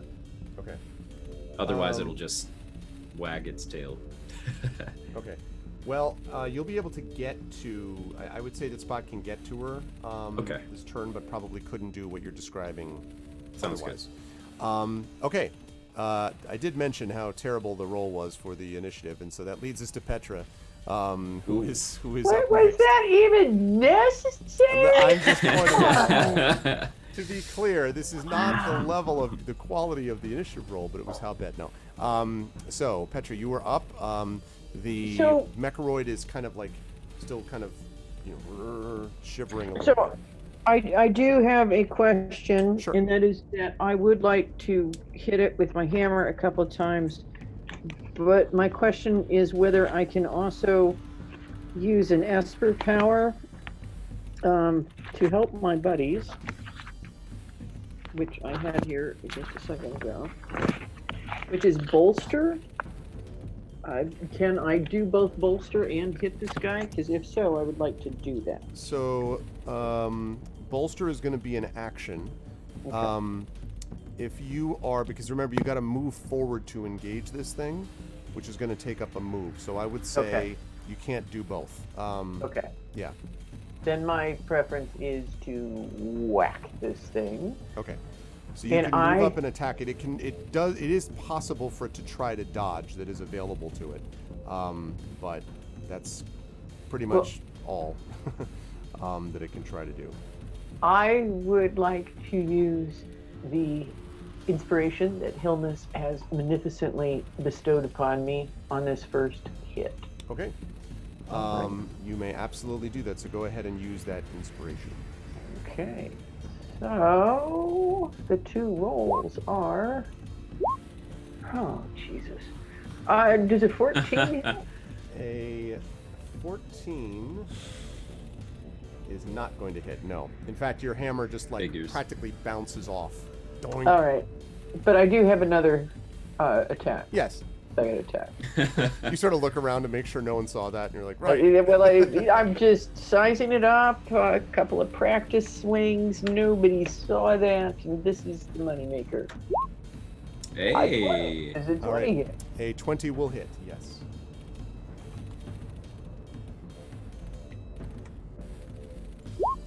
And let's try a 6 for damage. Okay. So you make a dent in one of its arms. And when you do that, the sort of shimmering like stops, and it begins to sort of move as if it's now in control of itself again. The electromagnetic pulse is it is impaired until the end of Sleepwell's next turn, or until it takes any damage. So it is Alright. responsive again. Petra, I assume you're going to stay engaged with it at this point? Yes. Okay. So, this thing, which actually had a 1 on its initiative, this thing is now going to move. Let's see. All right. So this. Okay. So, Kaz, so right now you stepped close enough to get a shot off at Merrick, but you're still Yes. probably good. How far were you? 40, 50 feet? At least 40 feet. Okay. So then this would just affect this. Okay. It's up to you. So the Mechoroid turns and sort of claps its fists together and then pulls them open, and this great shock wave of energy, blue energy, fires out from its fists towards both Petra and Sleepwell. So I need both of you to make a Constitution saving throw. And actually, where is Aramis here? I'm sorry, Aramis is within. Oh, the lightning whip has a range of 120 feet. So okay, so he's still got a distance. He could on have it. chosen to be a little more farther away. I do have some bad news about Spot. Oh Because no. where he stands, No. so Yeah. Spot is going to have to make that saving throw also. Oh, I think Okay. we just auto kill him for a second. What kind of saving throw is this? Con. A con. That's what it's going to feel like too. I don't know what the cat's con is. I'm assuming it's probably like a 0 or a -1. Yeah, it's a cat. Let's Negative see. 1. Let me double check on the threats. On the threats database. The This threats. is a question of how many hairballs Spot has coughed up, both on Aramis's shoulder and generally in the corridors of the hyperlink. Is that going to have Just an had impact? a quick question about the lightning whip. Did the lightning whip hit? It hit Yes. Merrick. Yes. Oh, it hit Merrick. Okay. Yeah. I did not make mine probably. I know I didn't make mine. Okay. Oh my God. Do you happen to have that? What page is this, Carlos, on yours? I'm like trying to find it on like using cat. It's like, you mean Shadow has Oh, pointed yeah. out that D&D 5e cat has a 0 a zero con. con? That's what I Makes originally looked up sense. on the Yeah. 5e, so I'm guessing Oh, it's it's 0. it's but page 178 of the threat database. thank you very much. All right, 178. So this is why I want physical things. Yeah, con is 10-0. Yeah. Okay. 0. All right. Here we go. Incidentally, the cat here, it looks like the 10. picture of it is like against a wireframe of space, and it's just like this astral cat is what it looks like. Very funny. Okay, so we have got. Oh my goodness. Nothing So higher we're than a looking 10 at across the board. Hey, that's pretty cute. much 7, 8, and a 10. All right, those are sadly all going to fail. So people are going to take some damage. I regret to inform you on this.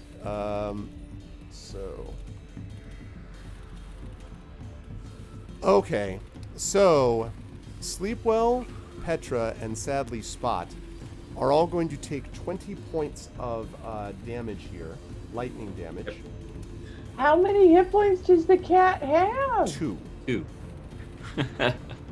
So But- there is a smell of burnt kitty. The fortunate thing is that the cat comes from a spell, so That's correct. Aramis can just cast it. If That- assuming we that's not survive a- this. That's not a comfort. Just like you generate a new cat, that you're replacing the old cat with a new Yeah, cat. It's Doesn't like it- Doctor Spot Who. too. It's Doctor Who the cat. It's the Yeah. it's the second cat. It's fine. This is terrible. Oh. You should see how many spiders John Helfers kills on a routine basis of his that he summons. Yeah. Don't look, Sleepwell. Don't This look. is terrible. You have 9 lives like all the rest of them. What? How dare you use that as a generalization? Okay. So anyway, Not all cats. all right. Well, yeah, that's a good one. You All take right. Sleepo. You also take 20 points of damage in case you want to like some solidarity. As does Petra. So Petra, I think are you at 2?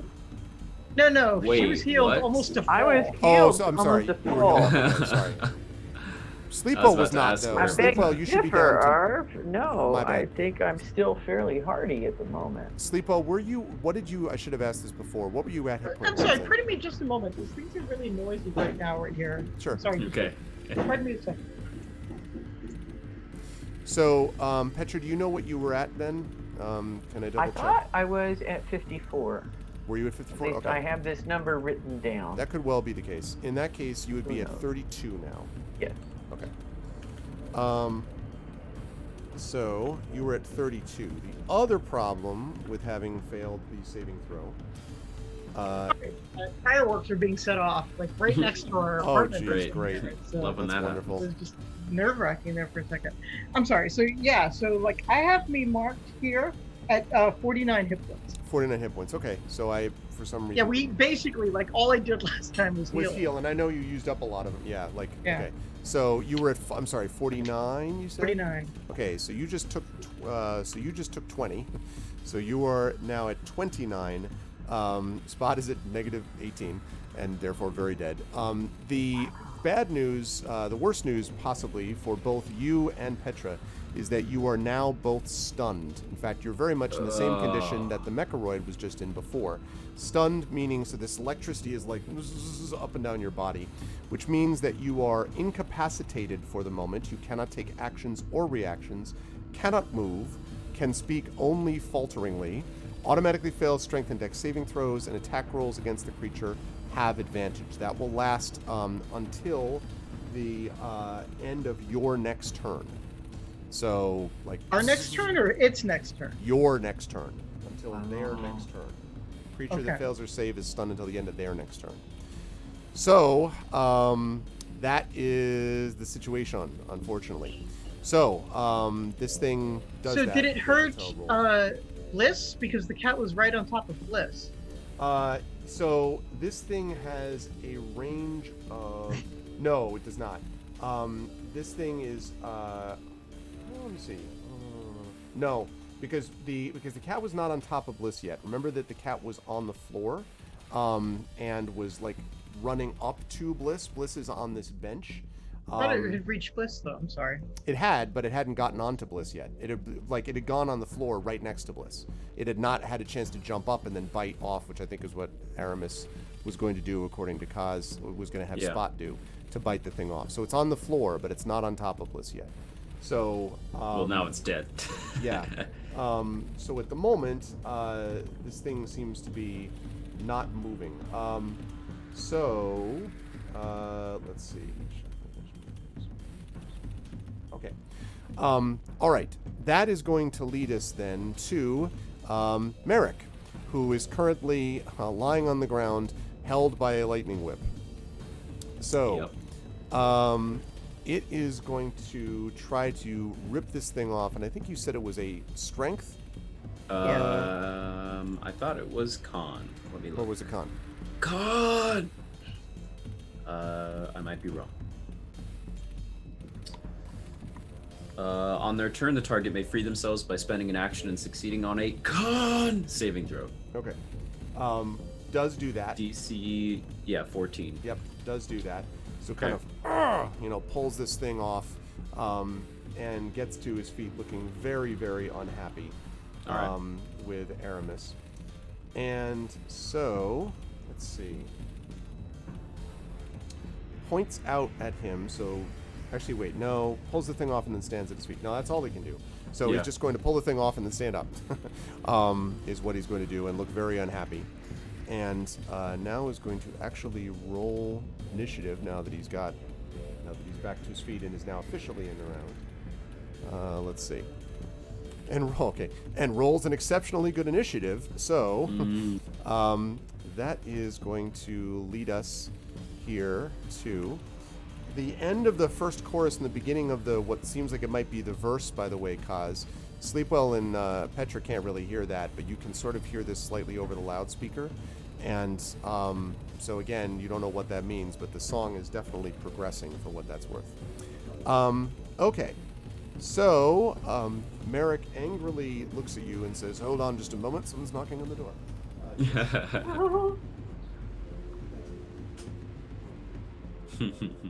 Okay. Says goodnight to his wonderful daughter and then says, "Right, now, where were we?" Okay. That would be kind of creepy if Merrick's like daughter just comes and says, "Hey, Dad, everything going all right?" He's like, "Yeah, just defeating some heroes. Usual business. Good night, love." All right. Oh, good night, Dad. Sleep well. I'll try to maybe read you tomorrow morning. Missing up for today. Sorry. Okay. Right. So he reaches out and extending from his hands, a thin beam of flame extends out at Aramis. Of course. Zach. Right. And let's see whether or not this is going to do anything. That is going to be. We got a 15. Yeah. Apparently, Aramis does not have any armor. Like, he has an 11 armor class, which seems somewhat inaccurate to me. But Yeah, it seems like he should have more than an 11. You see anything on his inventory? No. He has an inflatable bed. He pulls out the inflatable bed and uses it as a shield. That clearly would add at least 30 Well, to his actually, AC. speaking of shield, hey, I'm glad I said that. I see right here, at second level, you can summon a shield to defend yourself against incoming attacks. When you're hit, you can use your reaction. Use this a number of times equal to your intelligence modifier, which is for him 3. And I don't think know how he many. used any of. I was going to say, has he used any of them yet? I'd say it's up to you. I don't remember. I don't remember him using it. He would have had it marked probably, but okay. Okay. So that's going to add he's 1 gonna do to that. his AC. 1d6. All right. So he's let's gonna roll have to roll a 5 or more. Because you rolled a 15, right? Right. Okay. Oop. No. Good call though. I mean, it's. Yeah. I don't think there's Logical idea. anything else I can do. So give it to me. Okay. Pretty sure his armor was improved. Like everybody improved their armor though. Yeah, So. I don't Yeah, know. I thought so There's too. a but little. Weather mesh coat. Yeah. problem is I don't know what to say. I mean, I'm Yeah, not let me against look. sort of looking for Weather it, but mesh. yeah, I'm sorry. We'll have to put on pause for just a second, everybody, because we want to make sure that we're not damaging Aramis for no reason. Yeah, exactly. When we the only- damage him, it will be. No, there'll be a reason. I'm gonna just write him on the Discord, see if he writes back. Yeah, that would also help. The only equipment I see in his inventory is a coat that's not offering any AC. And then just his AC armor class on his sheet is just 11. From I mean, his he is a deck, melder, so you know, there's. Yeah, let me look up what they can wear. Elder. Yeah, exactly, Lowell. If he comes back, listen. Why didn't you use my obvious defeat flame lance revolt spell review power? Why didn't you use that? We may see a thing. Okay, Melder. Proficiencies. Oh, nope. Makes sense because it says proficiencies. Armor, none. So Okay. he's a type of character that doesn't wear armor anyway. Okay. Alrighty. Maybe there's like a mage armor spell that he put up. That's the last option. Which I don't think he did that I don't last think time. he has that. Yeah. So, yep. All right. So that's For the in that last case, time, that's a give hit. it to me. All Yeah. right. So he is going to take. Okay, he's going to take 9 points of flame damage. Okay. Was he? And he was also in the heals that you had given Sleepwell. Do you remember? Like he was part of. Oh, the he was. Tales Yeah, thing? I mean, he was at full. That's what I thought. Yeah. So he's That's going to what I take have. 9 points, which brings him down to 26. He also needs to make a Constitution saving throw, Zach. All right. Whatever that is. That is Constitution save 6. 6 is not going to get the job done. So he is dealing with this sort of burning as he's trying to put out some of the flames on his jacket. He is going to suffer disadvantage on his next attack or saving throw, is what this means. Yeah, Okay. Shadow, these rolls have not been top notch at the moment. Okay. Okay. So Merrick does that. Then Merrick looks at him with a sort of cruel smile and reaches out again. And the second time, he is going to...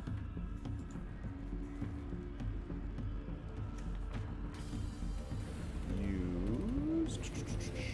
Okay. Oh, no. Well... I don't know if he would do that, actually. He might do this. Okay. So... No, you know what? He's going to do the same thing again. He's going to do 2... The power of 2. Okay. Who is this? This is, again, same guy. He gets 2 right. attacks. So he's going to attack again using, again, this beam of flame that sort of shoots out. This is a 21, which means regardless of the armor, I think he'd be hitting there. Is this is a weapon that he's using? No, this is like some kind of Esper power coming from his Oh. hands directly. Yep. Great. And this is going to do 14 points of damage. So he will get so again that he doesn't have to remake the roll because he's still dealing with disadvantage. They don't stack, so it doesn't matter. Yeah. He's still dealing with disadvantage on the next saving throw or attack. So he's currently sitting at 12. Sleepwell, you are now up. As Merrick sort of Well, stands not up. really, right? I'm stunned. Oh, sorry, that's true. You're stunned. So you are stunned. At the end of this turn, though, your body, like, ugh. So you can't move yet, but you are now in control of your faculties and movements again. Okay. And you're as you're sort of staring at this Mechoroid, which looks very dangerous. Also very cool. You know, like from an intellectual perspective, you're like, this is great. Yeah. Yeah. Kaz, you were up next. Okay. I am. We are screwed. Okay. I'm going to use my last Hunter's Mark of the day bonus action to put a Hunter's Mark on Merrick. Okay. And then, let's see. Hunter's marked him. Yeah. Can I?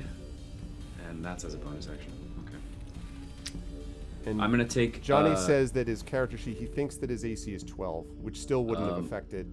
Yeah. We wouldn't have affected either one of those hits, unfortunately. Yeah.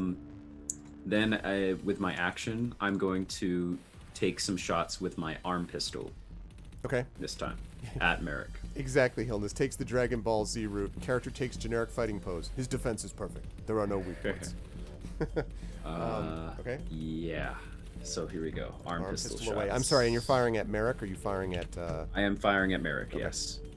Is he a human? Yeah, he appears to be. Yes. Okay.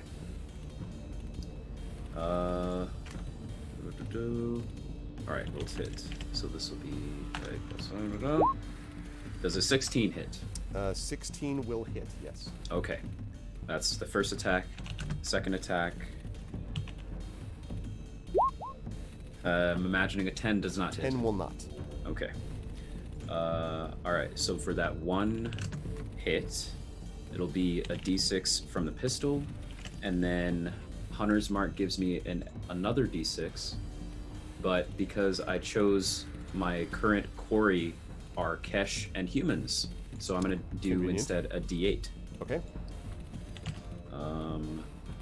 plus my dex, Shit. and that will be another 8 damage Okay. to Merrick. Merrick is starting to look pretty hurt at this Okay. point. That is all on my turn. If I can, Kaz is gonna sidestep and try to still be within 40 feet of Merrick, but further away from the mech if he can. Like, Don't yeah, I'm know imagining that is the mech kind of like in the center of the room. Sort of, yeah. A little bit behind that, basically, because Petra and Sleepwell are right up next to it. Only about 15 feet in front of the bench that Bliss is lying on. Okay. And Merrick is a little bit to the mech's left, your right as you're looking at them. So Okay, so I'm going to move even more to my right then. Okay. As still kind of, yeah. Okay, it's going to be so, and I imagined you, by the way, as still being kind of a little bit like near the hall, like right at the edge of the door / in the hallway. So Yeah. you are. It's going to be hard to stay away from the mech completely. I'm just letting you know Yeah. that that's going to be hard to do. Yeah, I'm basically just going to hug the wall of the back wall of this room, Okay. arcing to the right. You mean the back wall near the hallway entrance? You mean? Yes. Right. Okay. Yes. Got it. Mhm. Okay. That is going to lead us to Aramis, who is currently got some pain that he's dealing with. Yes. Fortunately, I mean, he is kind of screwed for his next saving throw, but the benefit. Oh, he has taken damage. He would technically have to make this concentration. I'm imagining it is. Oh, for the lightning whip. Yeah. Let me take a look. It was Lightning oh, whip yeah, is it was not like, concentrate. No, lightning whip is not Should be. concentration. Really? The effect ends if you use your action to do anything else. So yeah, Oh. no, it is not concentration. All right. That's The actually effect great. ends if you use your action to do anything else, or if it's ever outside the power's range, or if it has total cover. It's not going to have total Okay. cover, and it's not outside the power's range. Yeah. But if you use your action to do anything else, so he's still Alright. got the whip. So the question is, what does he do? Because he is. Aramis is a little low. Yeah. Let me. I feel Johnny would any want to sort of- sacrifice himself for the. You know what? greater Me good. too. For the greater Me good. too. Remember that he's going to suffer a disadvantage on his next attack roll, regardless, because it's either attack or saving throw that Yes. disadvantage comes from. So. Yes, sir. So since we're thinking about what he might do, maybe at this point he might run over to Bliss and see if he could start dislodging things from her person. It's not a bad idea. How is he close enough? Is he within 30 feet of Bliss? Having gotten close enough? Well, So, yeah, I don't good know. news, yes, he probably could get to Bliss. Bad news, it means that he's somewhat near the Mecharoid, although the Mecharoid is currently facing Sleepwell and Petra. So, yes, he could be dealing with Bliss, but it's like... But yeah, no, but I mean, at the moment, yes, he could do that. The Mecharoid is currently paying much more attention to Petra and Sleepwell. So he I could get to think- Bliss, yes. Given that Aramis is kind of on his last legs here, unfortunately, trying to affect the battle by making this move towards Bliss might be the most useful thing he could do. So, if he could move 30 feet to Bliss and then use his action to try to wrench the headset off of her, that's what he'd like to do. Okay. All right. So, he's going to, all right, move. So he's able to get to her. Now, so you see that she's kind of, again, she's sort of looking up, not moving. So you want him to just rip the thing off? She's kind of like REM sleeping right now. Yeah, it she's seems. not moving, but her eyes are open and glowing with a silver radiance. Maybe try to talk to her first as a free action. Sure. Aramis is gonna say, "Hey, anyone in there?" Like zero response, just seems to be kind of, and you can tell that she's obviously somehow connected to this in the sim right now. Maybe he could. I hope this is okay to just sort of like brainstorm together what Yeah. Aramis would do. Sure, of course. That's fine. Maybe Aramis is thinking he could use this as a blackmail with Merrick and just say, "Call up your goons, end combat, or we'll rip this off." That's a good idea. Aramis is going to place his hand on the visor, and then, since it was Carlos's idea, I'll let you be the one that says it as Aramis. Aramis takes out his flask, takes a sip, and he's like, "I am drunk and all out of..." And I care deeply about sleep well. That's right. Just I as a will- side note. I will rip this device off of her and consequences be damned. Call up your machine. Good. You want to kill her? Speed up the process. Go ahead. I don't need her now. You're too late anyway. But go ahead, Aramis. I've heard how careful you are about protecting your friends. Since this was kind of directed at him, can Aramis make an insight check to see if Merrick is just bluffing or not? I'm not going to allow that because this is a free action that's talking back and forth. The insight is something you can do that next turn. Okay. But well, I take that back. Because he hasn't actually ripped it off yet, right? So he got to her. So yes, you can do that. What I'll say is though, if you take the insight check, that's going to be an action. So you won't be able to necessarily do that and rip the thing off in the same round if that matters to you. So. Well, but I would allow the insight check. Okay. Then, if it's all the same, technically Aramis hasn't used his action yet. So he's gonna just, he still has the lightning whip. So as a response to Merrick's lackluster cooperation, Aramis is just gonna lightning whip him. Okay. And since it's automatically attached, he doesn't have to make an attack roll. And that is going to be just another D10 of lightning. Okay. So 9 more lightning damage to Merrick. Wait a minute though. So you're saying he's holding on to his lightning whip rather than doing that other action? Yeah, he's not gonna pull the. One thing I need to check about though is if you use your action to do anything else. I guess you could still move on top of that. Okay. Right. Okay, so no, because remember he has to re-hit, because remember Merrick freed himself of his lightning whip. Remember he spent his action doing that. He freed himself of Cause's impact drive, or no, I had that as being that he was freeing himself from the lightning whip, not the impact drive. Actually, yes, you're right. Let me see. I'm pretty sure we were talking about the lightning entirely whip correct. in that situation. But did he free himself from the impact drive also? Nope. The impact drive just knocked him prone. Right. Okay. Arv is completely right. So, okay, in that case, I regret my correctness in this moment, but it no, is you're good. nonetheless the case. Aramis is going to take up that insight check then. Okay. 6. Like Merrick sounds, convincing and menacing, and obnoxious, which is pretty much what he would have assumed he wants to begin with. Yep. He doesn't know, but it is definitely the case that Bliss looks completely unresponsive and is deep in the throes of whatever the sim is doing.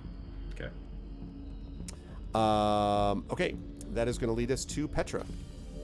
All right. And actually, you are just coming out of stun. Now that I think of it, so you are like, you come back to yourself. You see Sleepwell is kind of like you have kind of both of you, I should say, also have kind of a headache too. Like, oh god, you see this Mechoroid is now you are back to your faculties, but have your faculties returned. But unfortunately, that's all you can do this turn because you were completely incapacitated.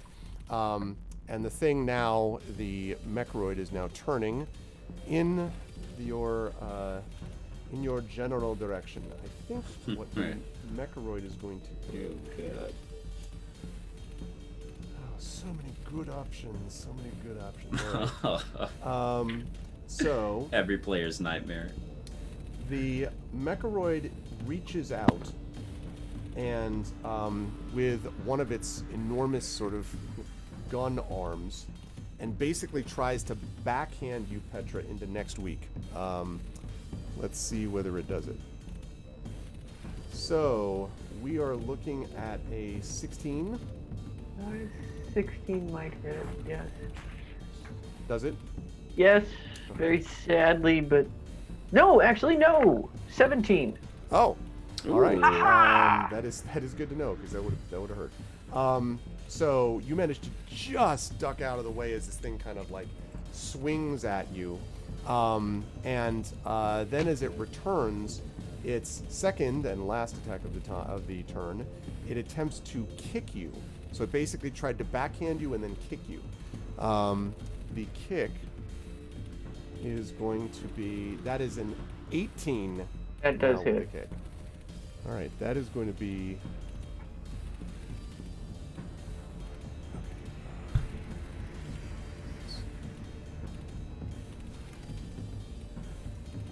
Okay. That is going to do 14 points of damage to you, of bludgeoning damage, Petra, as you're hit by Okay. this. And also, I need you to make, please, a strength saving throw as this massive metal foot impacts you.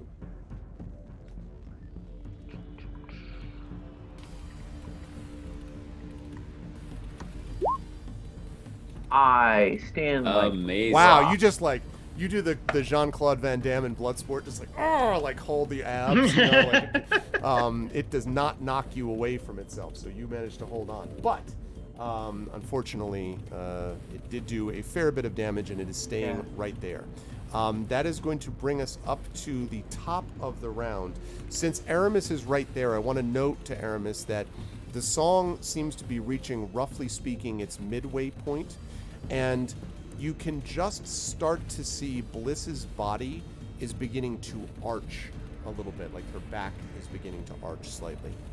And Merrick, still sort of laughing, says, "You can't do anything.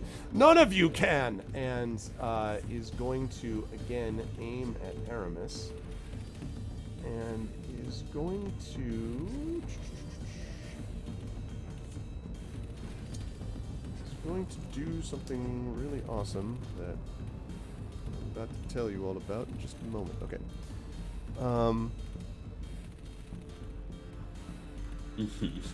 Okay.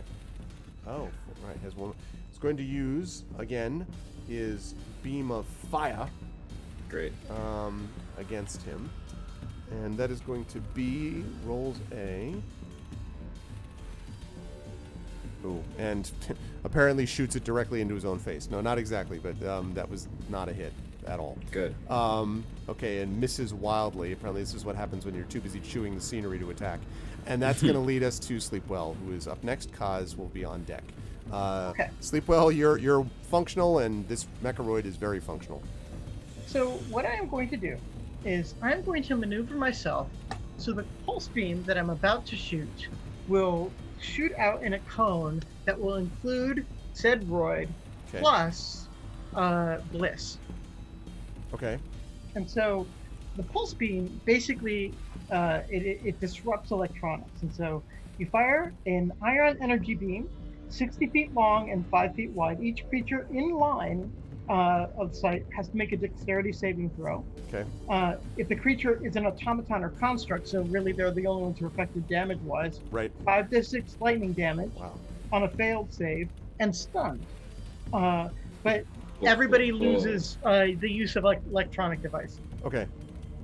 I love the fact, by the way, that all of what you've been doing in this fight is everyone's just stunned. Like everyone's Yeah, just I like, know, "Oh, seriously, yeah. right? No, you're I stunned. keep trying, but then Petra's like, "Oh, No. wake up, honey! Wake up! It's time to kill us!" This guy, yeah, this thing is kind of a badass. So you're doing what you can. Okay, so you will fire this ion energy beam. I love it. Okay, each creature in the line 5 feet wide.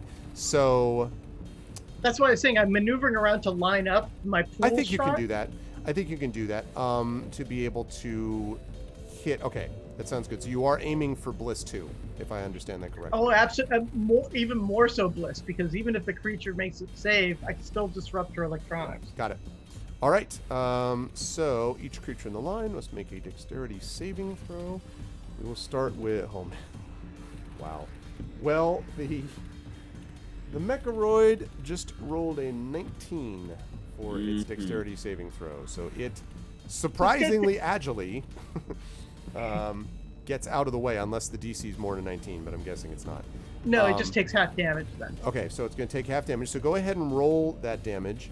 But they're not stunned because... Right, they're not stunned. Right, got it. Okay. So go ahead and roll damage for that, then we'll talk about Bliss, who is automatically going to fail that saving throw since she's not moving. So 21 divided by 2, so 10 damage. Yep. All right, 10 damage. And let me just make sure it's not vulnerable. It is not vulnerable. Okay, so to that. All right, so it takes 10 damage, okay? Not stunned. Now, with Bliss. So, when you hit this thing, when you hit her with it, her body, and Aramis is right there, so he can see this too. Her body jolts, and there is a slight smell of maybe burned flesh, and you can see that her eyes are kind of flashing, almost like you're looking at a computer, like a robot itself, like on and off and on and off, and she screams in this unearthly pain. That's the bad news. The worst news is that from the loudspeakers you hear that same yell of unearthly pain coming from what sounds like many, many voices. So it's not disrupting the electronics, though. No, it's The electronics absolutely disrupting the electronics. What you're worried about is that the electronics, well, I tell you what, I will give you what should I give you for this? I'll give you an insight check at advantage to figure out what this is doing, Sleepwell. One thing I'll tell you for free is that it is definitely disrupting the electronics, but I'll give you an insight check to figure out how it's disrupting it. Sorry, yeah. And this is exactly what happened last time. What No, you're doing well, is that's what working, but the question is, what is the effect of it working? Yeah, okay.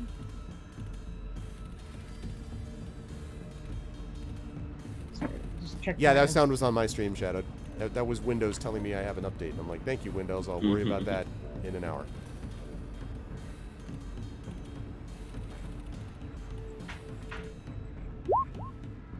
I have no insight. Advantage, All these though. rolls are just like... At advantage, though, I gave it to Oh, you. at advantage. Yep. Forgive me. Oh, Of course. okay. I knew it was happening. I That's knew just- it was. Sleepwell, what you know for sure is that absolutely you're disrupting the electronics. You can tell that. But you're not sure whether the electronics are somehow connected already. Remember, by the time you got in here, the song had begun. You don't know if there's something that's connected already to her brain. But the only thing you can judge from that is that if it's true that she's being affected, then that suggests that some of the electronics you're affecting are internal to her.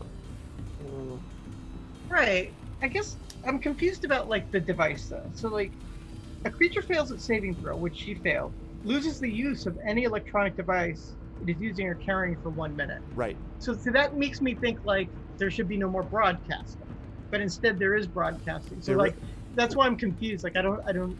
There is broadcasting. Well, exactly. It's so she, her body is jerked a couple times. But I don't know. I don't want to, like, give it away. I can't give it away. It's just that you heard thousands of voices on the loudspeaker. I guess that's the point that I'm making. Yeah. Okay. So, but I can't say more than that without, Okay. yeah. So, yeah. So what would you like to do based on that? Or anything? I mean, I don't really have a bonus action I can take. I think that is... I use my movement to get into that position, so that's it for me. Okay. Kaz is up with Aramis on deck. Okay. Kaz is going to... Yeah, Kaz is just going to do what he does best and take some sniper shots at Merrick.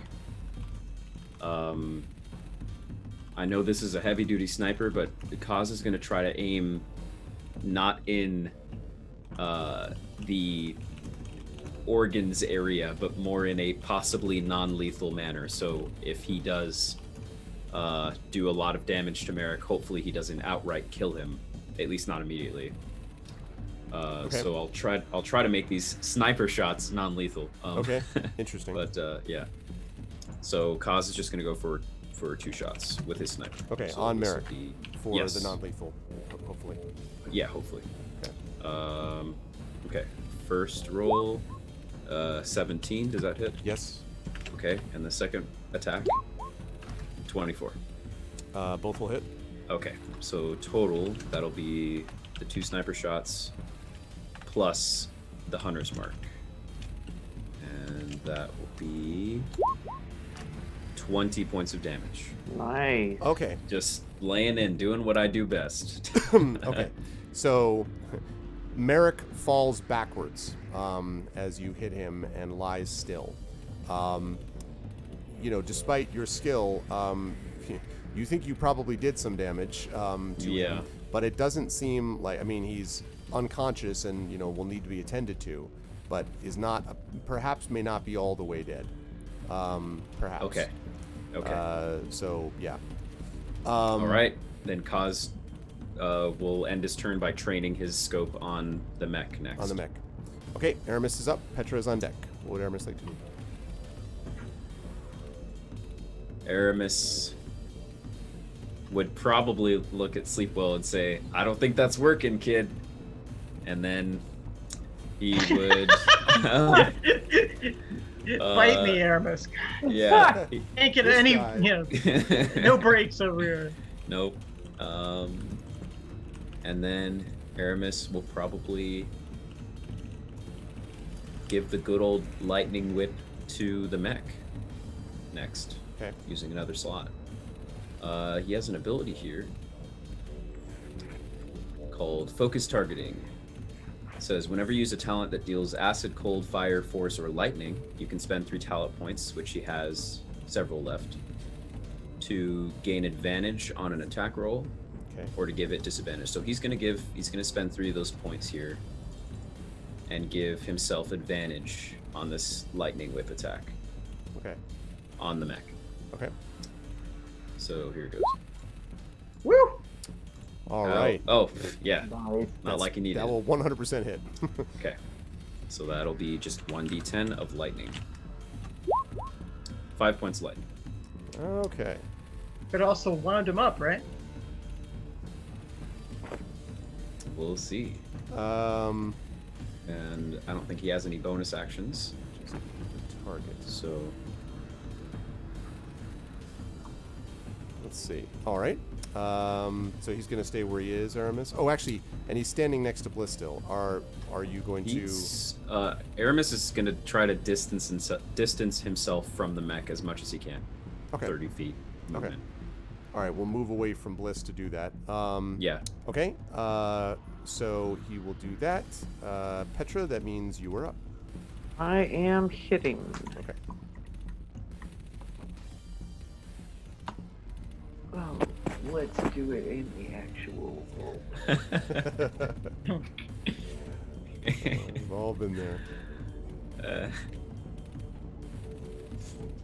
At this point, Kat, you'll have like 1d20 plus 6 is in your email, it's in Zoom chat, it's in Twitch chat, it's in your email. Unfortunately, that will not hit. You mean a natural 1 misses? Yes, that will not hit. That, however, so you have a 19. That will hit.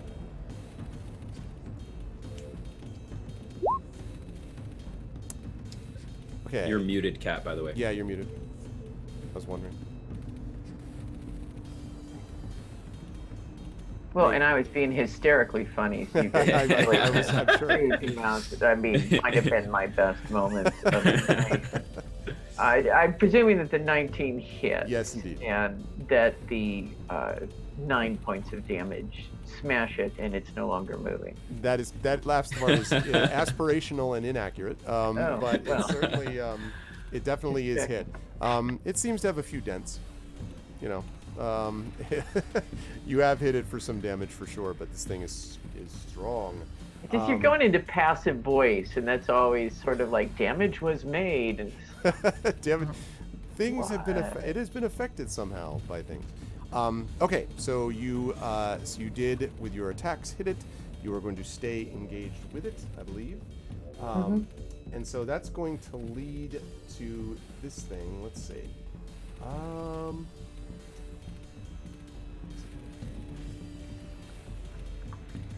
So right now it's lightning whipped, right?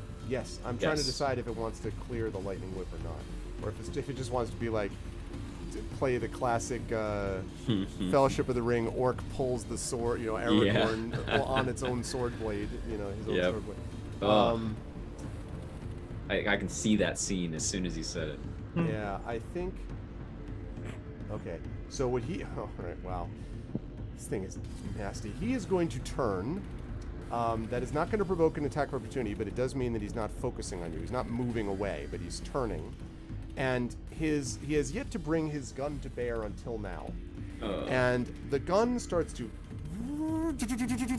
And what comes firing out of it are not bullets, but these kittens. long... Yes, but furry kittens, no. These long That's one for Aramis. long metal spikes which fire directly at Aramis. Oh god. So, let's see. All right. That is a 23 to hit. Oh, God.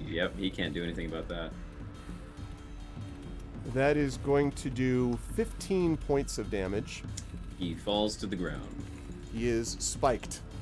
And is hit on the ground and is lying on the ground with spikes sort of just lying out of him on his back. Okay. Okay. So he does that with the spikes. Now, the minute that happens, the lightning whip vanishes, I believe, since he's Yes. Yeah. all right. He only gets... And that means he's... Okay, and then he will turn back just to face Sleepwell and Petra, but because he had to turn and then turn back, he only got the one attack with the spikes. But, you know, it was a good moment for him. Okay, that's going to bring us to the top again. You can see now Sleepwell and, I guess actually Sleepwell, Kaz, and Petra. You can all see that Bliss's body is beginning to arch more and more. The silver continues to kind of flicker in and out. And as the flickering is happening in and out, you hear the sound of stuff on the speakers, the sound of wailing and crying and shouting is getting louder on the loudspeakers. And Kaz, just in the back of your sort of mind as you're watching, you hear, "You're running out of time, Kaz." As this sort of screaming and shouting is coming out of the loudspeaker.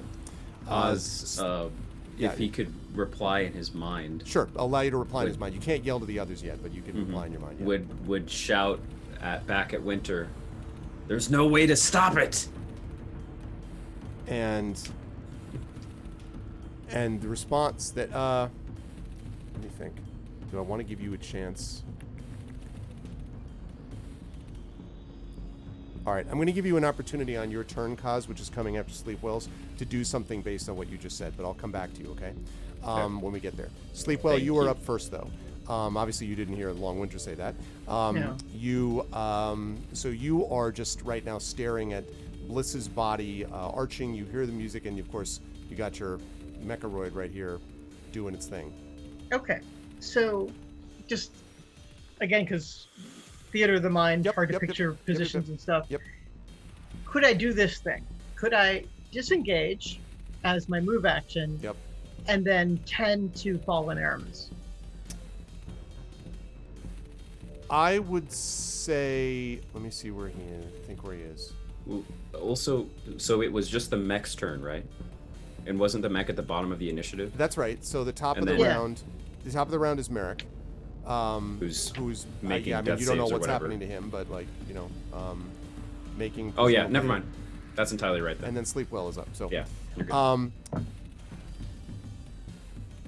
I will say, so you can certainly disengage. The question is, can you get to Aramis? Because Aramis was a little further away on purpose because he was trying to stay further away from the mech. Yeah. I will say that you have two options, Sleepwell. You can get to him and tend to him on this turn, but you're going to provoke an attack of opportunity because it's the only way you can move far enough to get to him and then tend to him.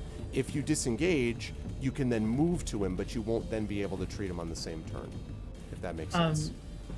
Where is he hit point wise? So I know how, like, what He he's is doing. at -3. So But you don't need to heal the negatives. Right. That's right. Yeah.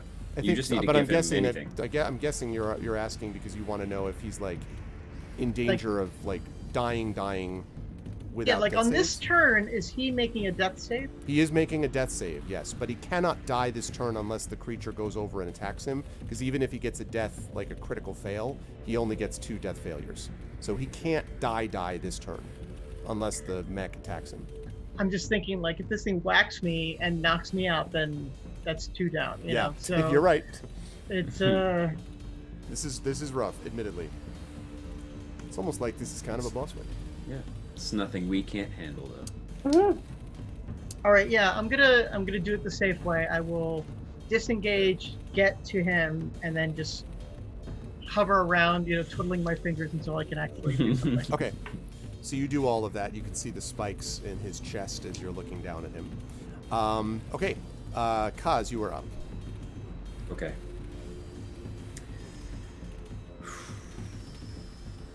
All right.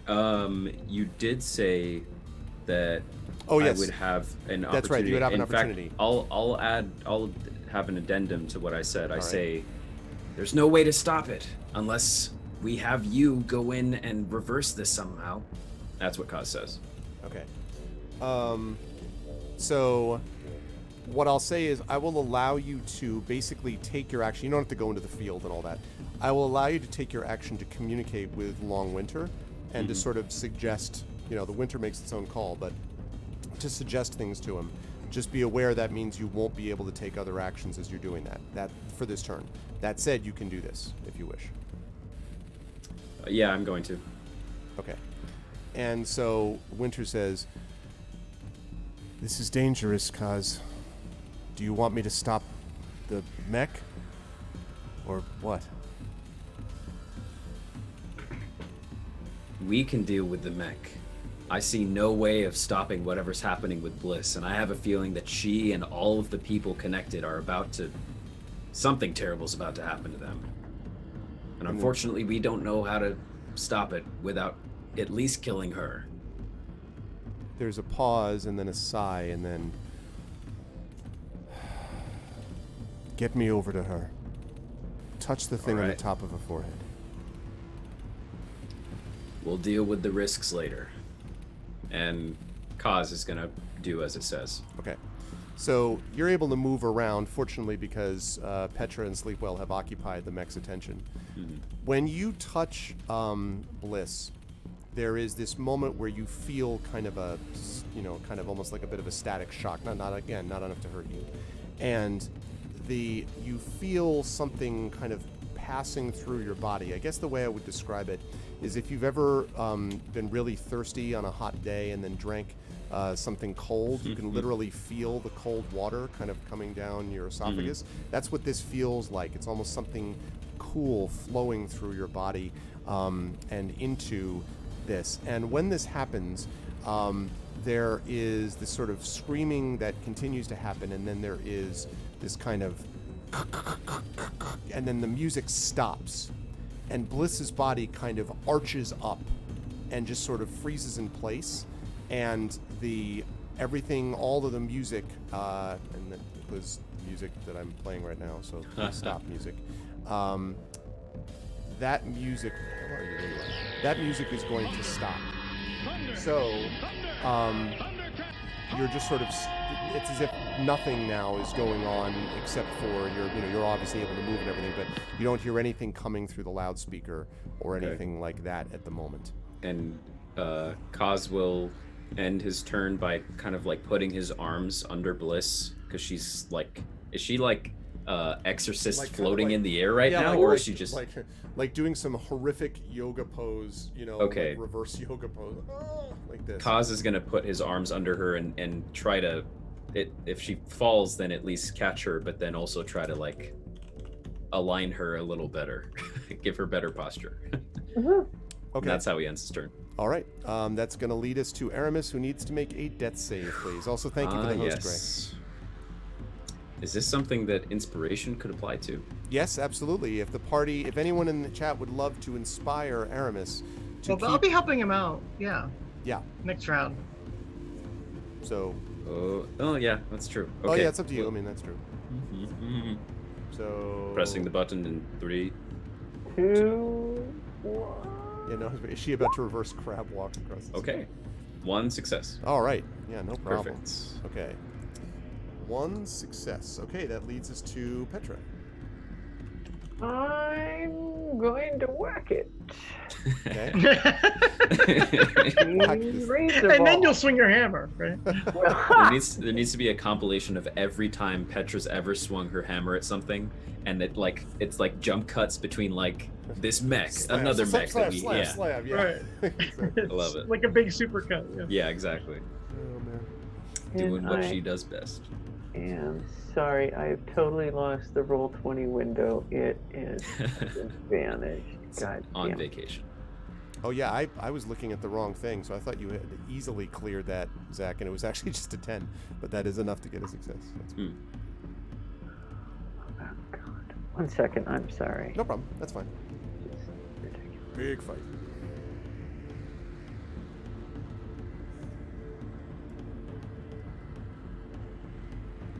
Big All hammer. right. Good night, Lone Wolf.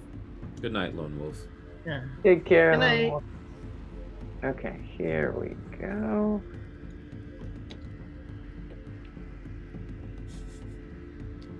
Let's try typing it in the right window.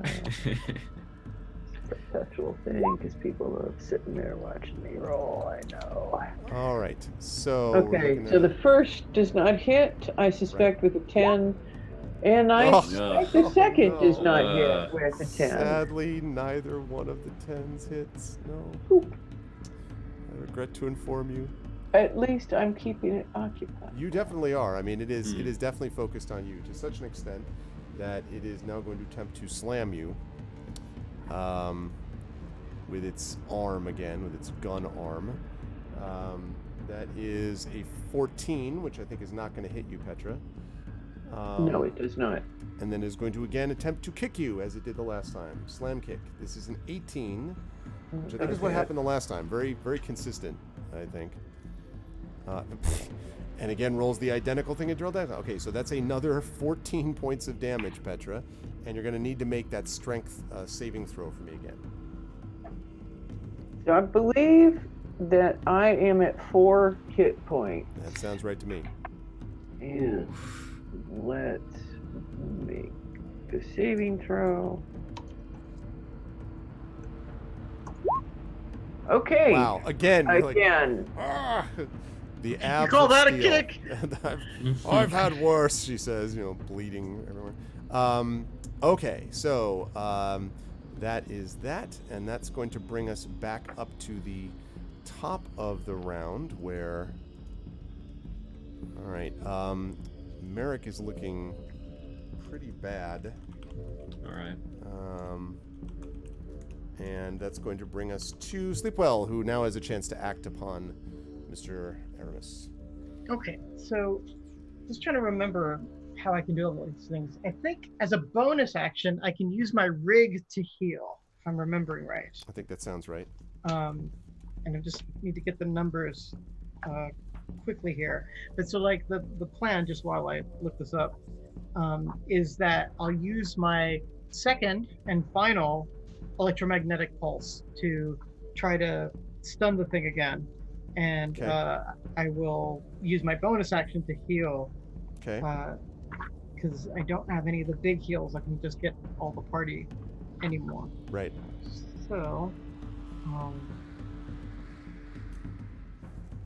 the heal is...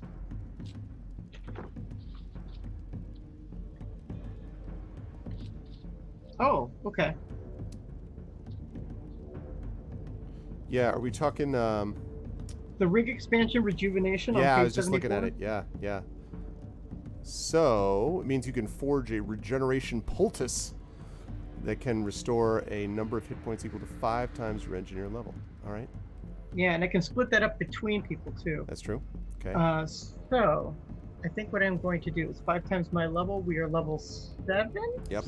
So, 35 points. I'm gonna give 20 to Petra and 15 to Aramis. Man, that's clutch. All right. So Aramis does the, like takes in a breath, sort of still prone on the ground, but looks up to see you above him. All right. But it's not a bonus action. It's just an action. That's just an action, yeah. It was a good action, though. Yeah. Yeah. right. So good. I'm feeling groovy. Good That's stuff. my action. Could still move if you want. I mean, I don't know. Yeah. I'm wondering. As Petra and the mech just wail away at each other. Like, Yeah, it's just like I wish I could do. I don't know what I can really do. Can I? Is there a way to like flank it so that she gets flanking? You know what I mean? Like if I flank it. yeah, not in the position that you're in. You're also not a warrior that would allow Yeah. that kind of talent. I keep asking that, but you're right. Yeah, yeah. I keep forgetting that part. I mean, you could. Although I can imagine Sleepwell being like, "I can flank it." I mean, like you can't. Right. Really, Yeah. I "Oh, mean, really-" that's in character, but yeah. maybe. But Sleepwell's not a fool. I mean, like Right. for all of Sleepwell's eccentricities, he's not. All right. So I guess that's my turn. Okay, so you're gonna stay. I'm gonna stay with Aramis and help him to his feet. Okay, that sounds like a plan. Petra, you are up, still standing and feeling a little better. Kaz's turn. No, oh, I'm sorry. I beg your pardon. Yeah, you're right. I skipped down too far. My bad. Sorry, Kaz, you were up. Yes. Hey, incidentally, Kaz is still pretty healthy. Like Kaz actually hasn't been hit in this fight. I know. Like, Just sitting over here doing fine. the benefit of the sniper, just shoot from distances. Yeah. Anyway. I am going to this hunter's mark lasts for an hour, and it says if my target drops to 0 hit points before the effects of this feature ends, I can use a bonus action on a subsequent turn to mark a new creature. Okay. So I will shift it to the mech as a bonus action. Logical. And then I will move to Merrick. Okay. And then I will use my action to use a first aid kit, which I have in my inventory, to try to hopefully not try, because it says you can automatically succeed on stabilizing a creature if you use a first aid kit. Sounds good. So we're going to say that he is stabilized now. That is not conscious yet, but is not now. And then perhaps a bit of an odd turn in the middle of combat. Just kind of running over and healing an enemy, and then Kaz will turn and look very angrily at the mech and end his turn. Okay. Now we go down to Aramis, who is on the ground being helped up now by Sleepwell. And once he arises to his feet, Aramis can take an action. Okay. Kaz. How much health does he have? I wasn't paying attention. Big old 15 points. Don't get any closer. All right. Well, I'll tell you right now, Carlos, Sleepwell's healing. MVH, most valuable healer here. those are all for real. He's spent pretty much all of his spells. Dang. He does have these talent points though, which if he's like a sorcerer, I wonder if he can like convert them into spell slots. Let me see. Or talent, whatever. Melder. Talent points. Okay. Conventional channeling, ensure recovery. Okay. Well, no, I don't see anything like that. He would know though, but yeah.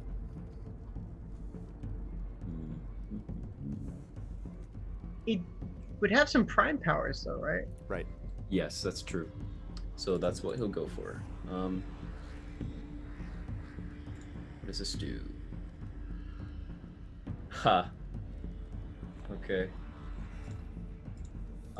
Befriend mech. Well, yeah, and this is actually what I'm considering. Aegis or Aegis or Aegis, you're Aegis. Was the damage that Aramis suffered from the spikes, was that piercing that this spell could help prevent or resist? Or was it like... It would have created resistance, but that was not... You couldn't do that on a reaction, though. So you would have had to create that kinetic barrier before that. Yeah, but assuming that it would work if the mech If decided it does to do it again, yeah. Yeah. I mean, it'll Okay. remember though, it'll only last until the end of your next turn. So you have to Yeah. decide whether you think the mech is going to turn and deal with Aramis, or if it's going to keep wailing away on Petra / Sleepwell. Is there any way that Aramis can kind of gauge what the disposition of the mech currently is? It's hard to say, except that the mech seems very occupied with Petra at the moment, which Okay. is also very occupied with the mech, so that all works out. Okay, with that in mind, then, Aramis is gonna just go ahead and try for a force bolt. Okay. And he's gonna use, just because I can use these points, he's gonna, well, oh no, I think he tried this before. It does force damage, and then that's like the one type of damage that his talent didn't help him with. Well, but the power, So- but because he's Oh. 5th level, the power's damage is now 2d10, not 1d10. So Yeah. on a hit. And actually, now that I look, it does say force, so that's good. Okay. So he's gonna spend 3 points Okay. to do focus targeting again, Okay. gaining advantage on this attack roll, Okay. and then that is that, and we're gonna go for a force bolt. Oop. Oh, that didn't do anything. How about? Well, I'll just roll manually because it's not working. Range channeling attack, so +6. Okay. Here we go. So 13 or 19. Does 19 hit? 19 will hit. Perfect. Okay, that's just 13 gonna would not do. have. It's just gonna do 5 points of force. Okay. Does he add his bonus to that? His proficiency bonus? I don't. It doesn't say in the spell. Yeah. It just No, says it's- on a hit, the target takes 1d10 points of force. Oh, it's 2d10 It's though. 2d10 though, Oh. not 1d10. Very correct. Thank you. So So 13. yeah. All right. Slam. Now it seems, a couple of serious dents in it. Seems to be Good. Seems to be And Aramis is gonna, if he, oh no, he used his movement to get up. Yeah, so that's it. okay. That's gonna lead us to Petra. No. This thing has been right. hit. You're ready to wind up again. You're like, all right, listen. Let's see what happens this time. Wow. See, there you go. You're just Hey. building up Okay. max damage critical hit. Amazing. So that's 11 points. And then the other one does a 17 hit? 17 does not hit. Okay. But Well, critical are hit you sure adding does. everything you need to add? I think it's more than I think +3. it's more than a Kat, Is it +5? because it should be your strength and your proficiency. It's +5. So Yes. then that is 13. No, Oh, I'm sorry. No. Is it my proficiency +2? What's Yeah, Or- your your proficiency what's is your plus strength? 3. Proficiency is +3, and your strength, I don't know what your strength is, though. My strength is +3. So Okay. that's a That's +6. So +6. Okay. So +6. So that's a So- 20. You rolled a 20. There you go. Yeah, I was going to say, There that we go. sounds like the Petra that we know and love. All right. Okay. So you slam the hell out of it, and now you make a huge slam into the huge dent in front of its chest, and kind of steps back slightly. Doesn't look dead yet, but you Or- messed it up Yeah. bit there. Petra still has to roll the damage for it. The For second both one. of Oh, the second one. Oh yeah. Yes. For what? Wait, what? What now? She rolled I her first hit attack twice, nat 20, didn't I? and then the Yeah. second. But the second attack didn't hit. Second The attack second didn't attack it? is a 20 to hit.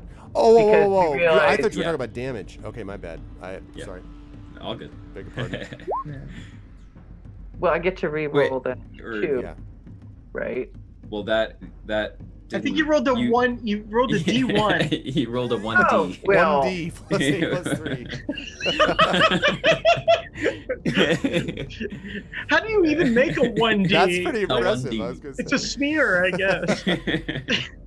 I just rolled 20 and I do not get along very well. Okay, There- 9 points. Okay. Yeah. There we you go. All Right. right. So, 19 points of damage total. okay, so a Yeah. total of 19 points of damage, right? Yeah. Okay. So what I said before about it being, messed up remains. You definitely got its attention big Cool. time. Okay, so You're going to stay with it. That was much better. All right. So it apparently does not like that you did any of this, and it is going to, again, try the classic slam kick. Not good. It will start with the slam. Oh my! And it's finally going to hit on one of these slams, I think. Oh. 8. Mr. 26. Yeah, that I'm going to guess. You're not that even going to ask. You're just going to be like, oh, 26 must. does yeah. it? I'm guessing. I just assume. Yes, it does. Okay. That is going to be 16 points of damage on that slam. Boom! You don't have to make any roll on this because the roll comes on the kick that it's going to try next if it hits you. It's going to miss. Yeah, it is going to miss actually with a 17. Is going to miss you, right? Because you need it. Or does that hit? I'm sorry. My AC is 17. Oh, then it does hit. Sorry. Shoot. I thought it was a little higher. All right, it is going to hit. So, let's see. That kick is going to do... that's 16 points of damage. Ow. I am at -8. All right, so you hit the ground. Bang! Petra goes down. I think this may be the first... This is the first time I've ever gone down. Petra I think. actually goes down. It's like the Yeah. Bruce Lee tastes his own blood. Like, wait, what is Suddenly everybody this? goes, oh shit. Yeah. And, you know, Merrick would love to be able to cackle eagerly, but he's currently unconscious, so he can't do that. All right, so Petra goes down, and the Mechoroid turns smoothly to face Sleepwell and Aramis. That's going to bring us to the top of the round. Merrick does not have to is stabilized, so he's fine. That leads us to Sleepwell. There is now a mech facing you, and Petra is down. Yeah. The mech is definitely hurt now, but... I am going to basically engage the mech by running over to Petra and using a mend spell on her. Okay. It ain't much, but it's something. Yep. So. Bless the healer. Thank you. Yep. And just so you know, when I heal other people, I also get healed to 2 plus. What is it? Sorry, I'm a little tired right now, so I'm not remembering everything. Sure, no, that's no problem. It's the healer specialization.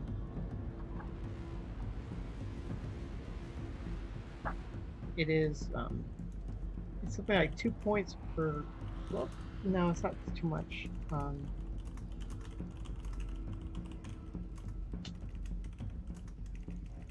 Just lost some space here. I can take a look as well. So you'll.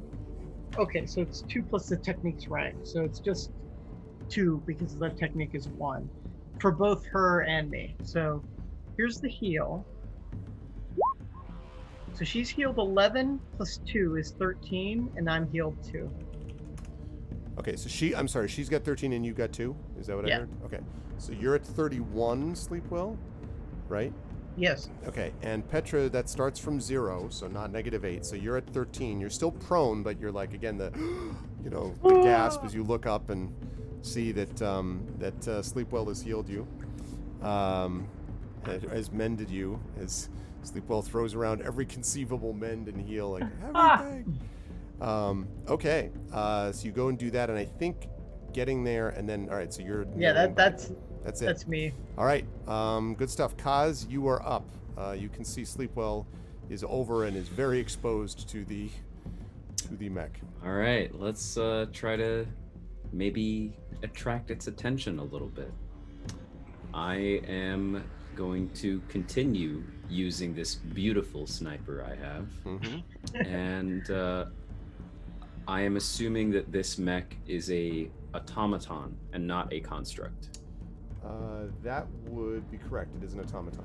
Okay. All right. I'm gonna shift my attention to it and say, "Hey, ugly, this way!" And I'm gonna shoot 2 sniper shots. Okay. Using action and bonus. Seems like a Jenner taking on a Marauder. It actually seems like a pilot from the Jenner taking on the Marauder. Probably not going to do it. A 12 to hit 12 will miss. and a 14. 14 will miss too. Ugh. Well, It does I not don't seem to think pay I much have attention any- to your taunt. After your no, miss. I don't think I Look have over here. anything Pew pew.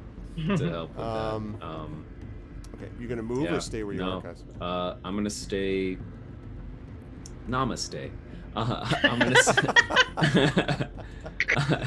Just the way I Suddenly said, it I'm comes, gonna it stay. turns to you and like bows and like Yeah. downward facing mech. Namaste, right next to Merrick.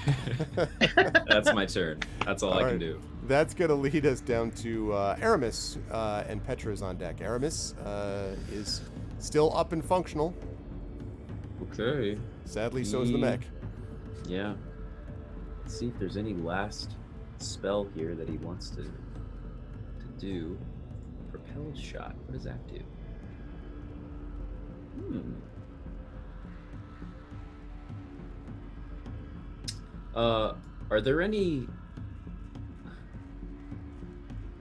Are there any loose objects, maybe 5 to 10 pounds, in this room, within 150 feet of Aramis? Sure.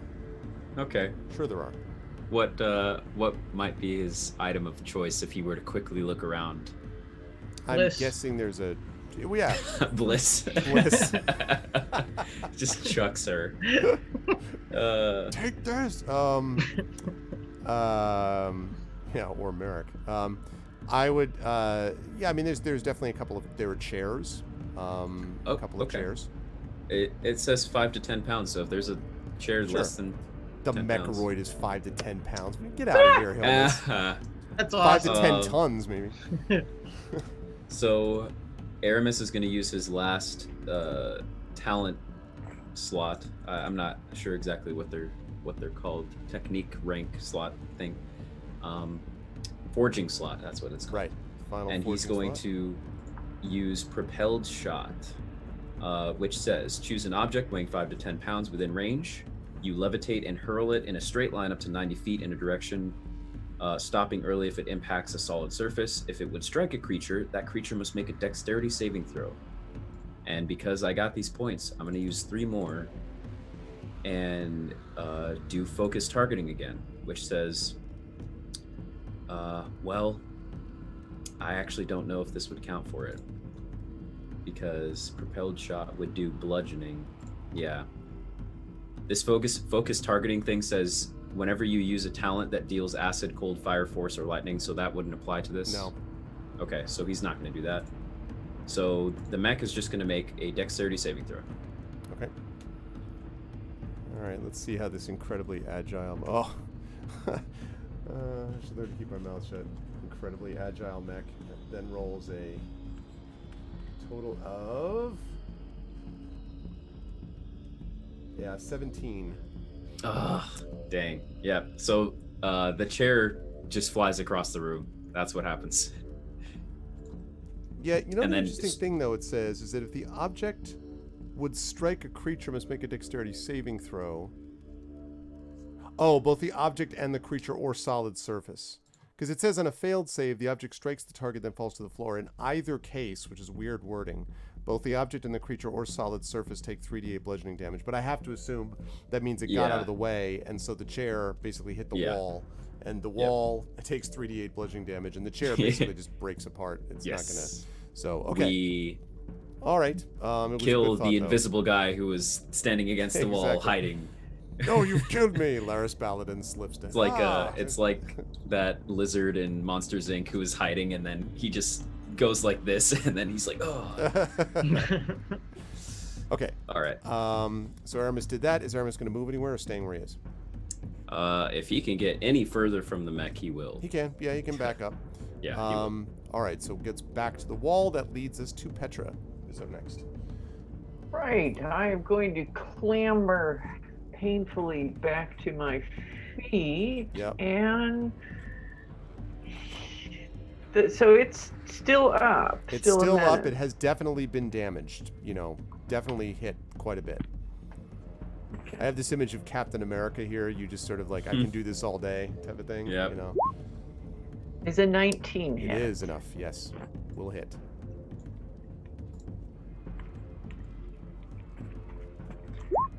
so that does 10 points. Okay. Smack. Does a 23 Sure hit? does. I love it. I love after you get up, you're just like, "Ark." Yeah, that hits. And that does Awesome. 11 points Do of not damage. want to mess with Petra. Okay, it's looking pretty messed up now. There's definitely, you can see that there's metal plates are exposed. You see some sparking wires inside and so forth. And it seems to be slightly leaning to the right a little bit, like, you know. And assuming you're staying where you are, I am. Petra, are you? Okay. So it is going to attempt to slam you again as you remain the threat. Carlos is like, I just healed you. I know, seriously. Damn it. 27. My to hit with cabbages! slam. Sorry, I just saw Avatar again. Yes. So love it. 27 is a hit, I'm guessing, there, Petra? I'm gonna make you guess, Greg. Do you think it hits? I'm thinking it is. That is going to be 18 points of damage. Oh Jesus! Sorry. Just bang! Like right back down. Boom. To the She's down ground. again at -5. Oh man, down goes Petra. So just stands up, smacks, goes right back down. Okay. And then is going to try to kick at Sleepwell with its second attack. And that is going to be a 21 to hit with the kick. Ooh. That hits. All right, it is going to do. Okay. That is going to be 15 points of damage, and I need you to make a strength saving throw for me, please. Sleep well.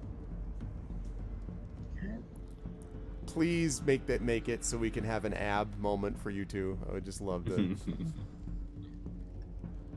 I do have one die left of luck. I'm but so tempted to just be like, I don't know. Maybe it's just I love the visual, but it's up to you. I think I better save my luck. So I fail. Okay, so what that means is that you're basically kicked across the room, by which I mean Yikes. 15 feet backwards and land prone. It doesn't First do the any more chair, damage, then it's just sleep you're well. prone. So you're like, on the ground. And that is going to bring us back up to you, Sleepwell. So you're next to go, and you can, if you wish, stand. Yeah, so how far am I from Petra?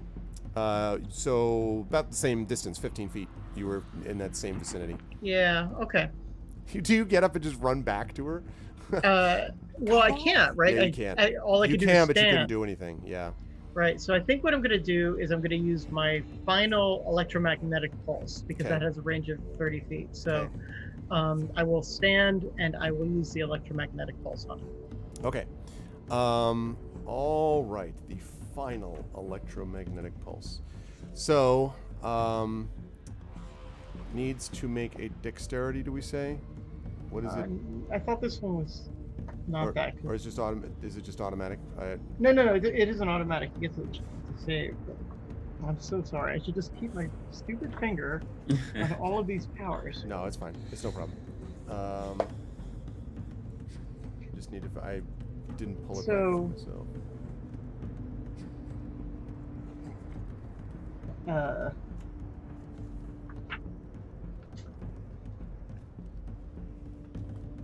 An intelligence saving throw. Right. That's right. That's right. Okay. Nope. It's not going to make that. All right. So. A 10 is not going to get it done. So. All right. So that means it is now stunned, I believe.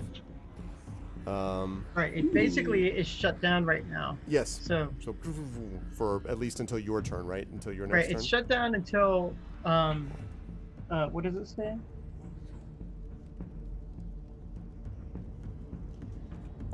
Yeah, until my next turn or it takes any damage. Got it. So I'm just gonna use as a free action, be like, it can't do anything for a few seconds. Think carefully about what you do next. Okay. Okay. Waking sleeping giants, etc. Okay. Kaz, good stuff. Kaz, you were up. And Aramis is on Okay. deck. Take it down this turn, or How damaged does it look? Very damaged now.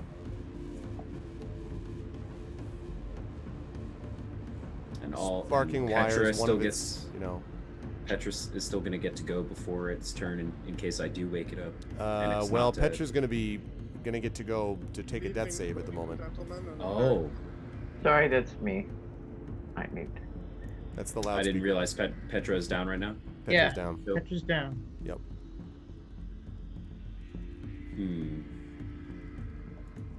This would be a great time for an inspiration sniper shot. I'm just saying, like, this would be the time for an inspiration. True. That's very true. Kaz right now is debating on whether or not to run over and try to heal Petra or to take the shot.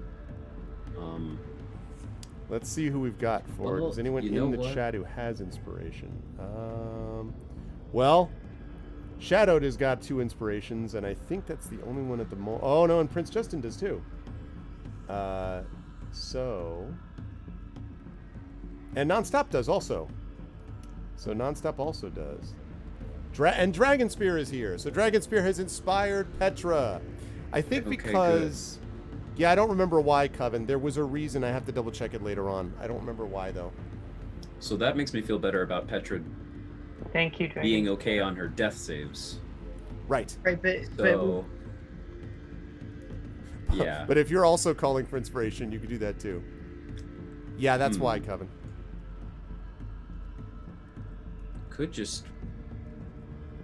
Because it's going to spend its whole next turn being stunned, and then all of us are going to get to go again, and then it'll be its turn, right? Unless we damage it. right, exactly. True. That's That's what I was thinking. Yeah. Like, basically, if you So- wake up Petra, we can just have more. More leeway. So Kaz is going to run over to Petra and is going to use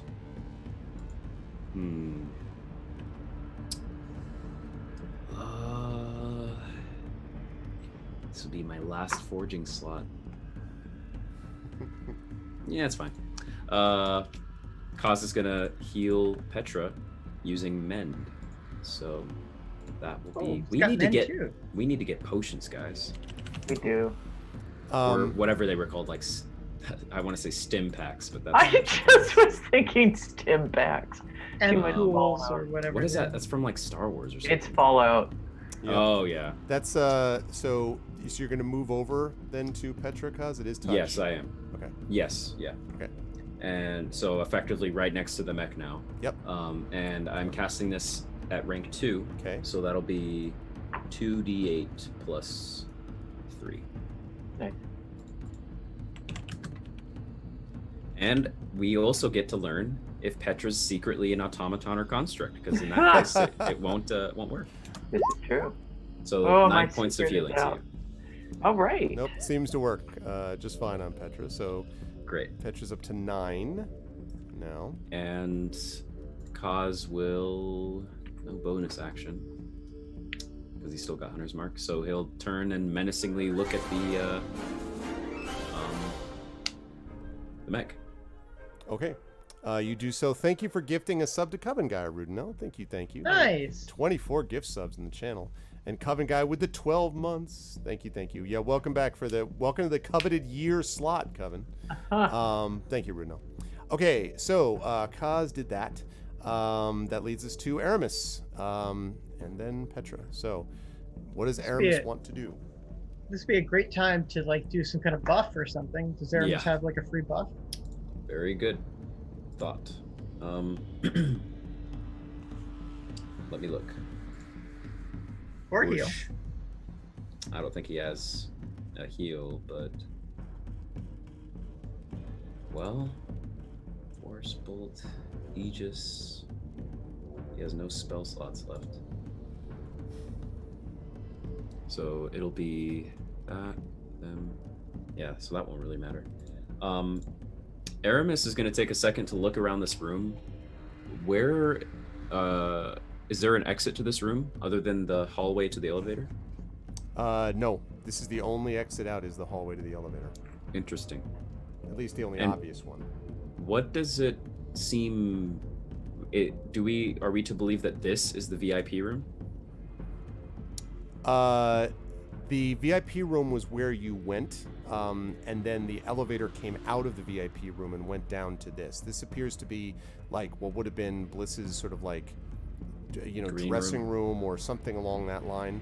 I see. But it is definitely the place itself was labeled Altai Media, and Altai Media, was the same group that was sponsoring this sim concert. I see. And speaking of Bliss, Kaz had tried to Right. catch her, and She then has not moved. moved since, she still seems frozen with her, eyes just kind of open wide and staring. Are they still glowing? Her eyes. They are glowing faintly, yes. And is the headset that she's wearing, is it displaying any effect of is it sparking, or No, is it look does not different? appear to be right now. And of course, you're not in physical contact with her, so this is just what you Sure. can see. Okay. Aramis is going to, if he could, he's going to walk over to Bliss. And the first time when he went over to her, basically if he feels like it's safe, he's going to now attempt to remove the headset. But if it still looks like it's on, Well, yeah, because I was just going to say, I don't know whether, you can do what you like. There's no way to know for sure what's Sure. going on right now. The only way probably is to get back into physical contact one way or the other.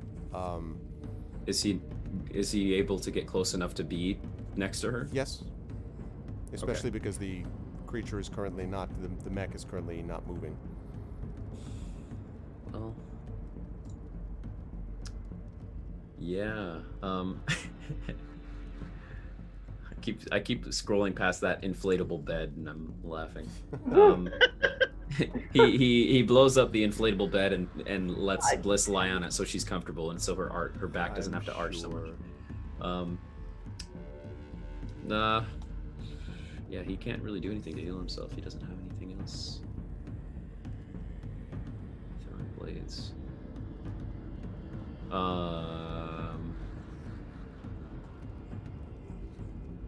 Yeah, he's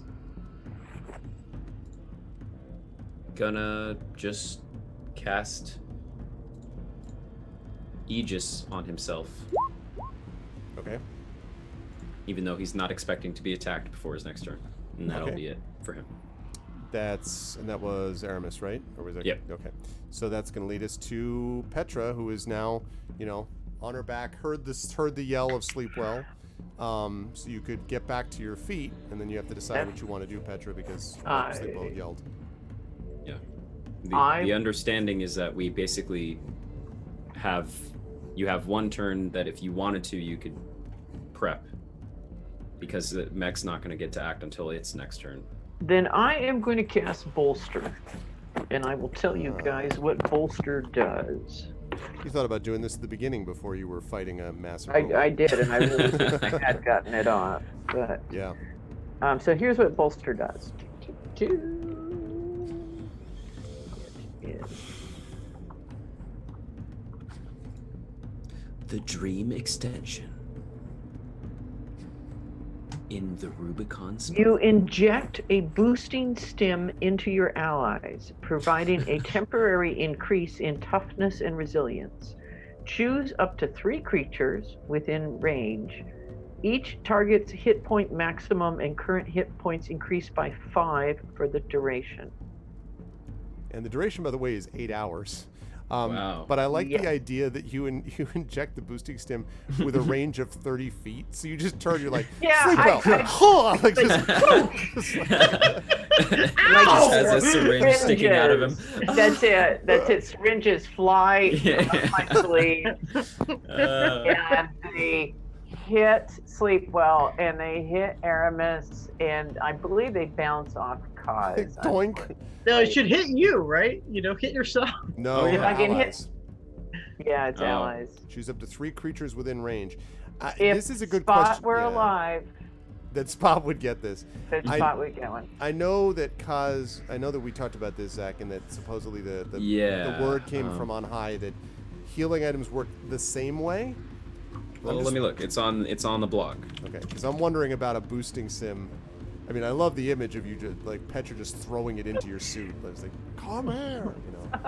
It's just like, Oh, this is hilarious. I just searched up Alligator Alley blog, and I clicked the first link, and it said this is GatorAlleyFarm.com. Unforgettable experience at Alligator Alley. At Alligator Alley, we've worked hard to ensure that our wildlife sanctuary is an exciting experience for all ages. outstanding, and that's. I mean, I exactly might what- have been there. Like, I went to an alligator farm like the last time I visited my dad. Oh wow. That's funny. Okay, let's. There we go. Alligator Alley Entertainment. That's it. Apparently, alligator farms are not entertaining. No. Uh, Maybe for the Quite outdoors. educational. Let's see, Yeah. articles, news.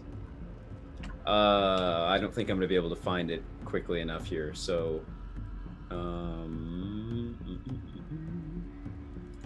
I would imagine that it's up to you.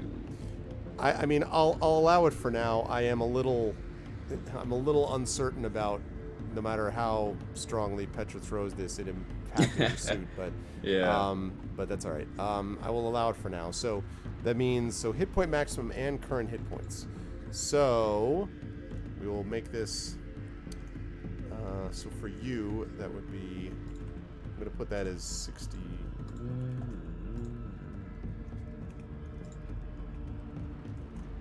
Okay, so we'll put this as 61.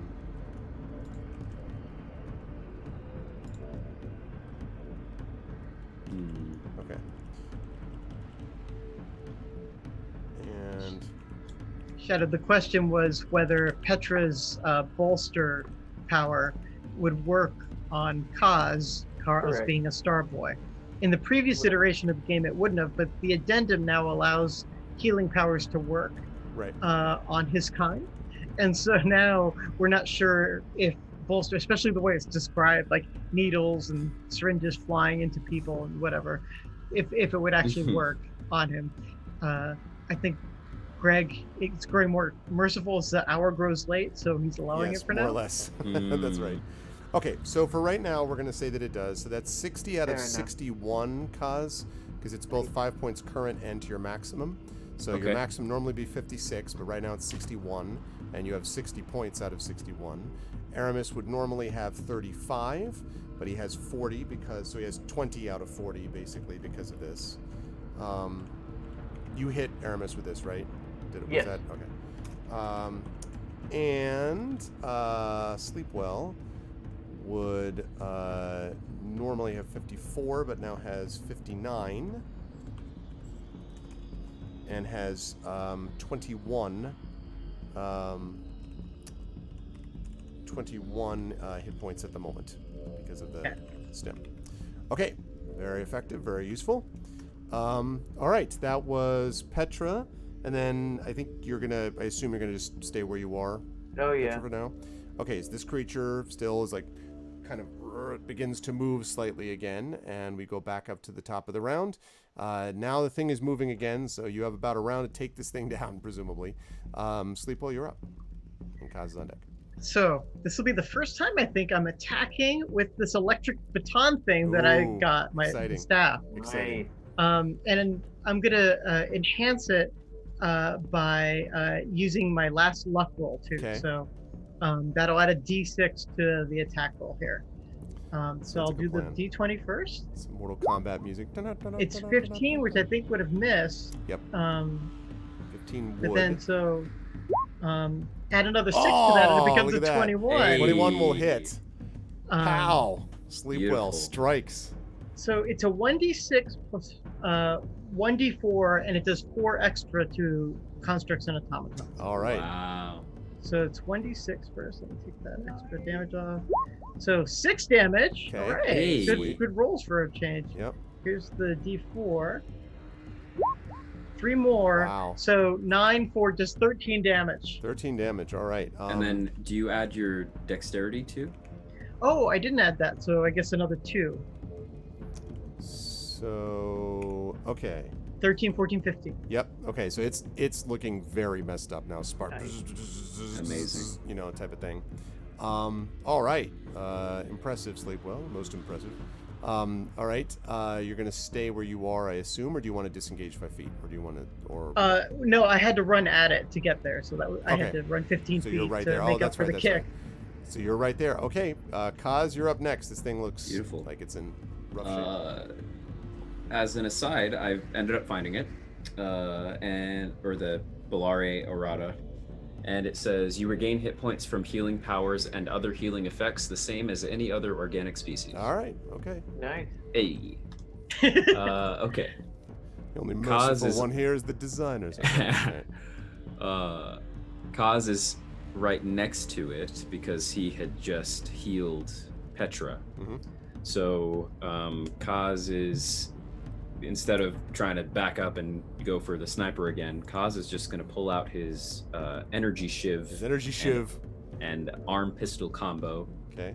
And he's going to make...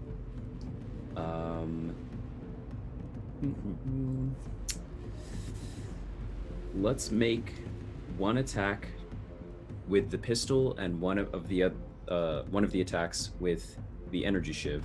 Okay.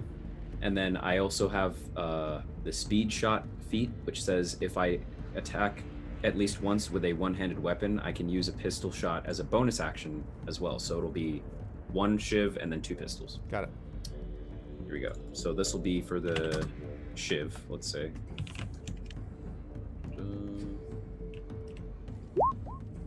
10 to hit. 10 will not hit. Okay.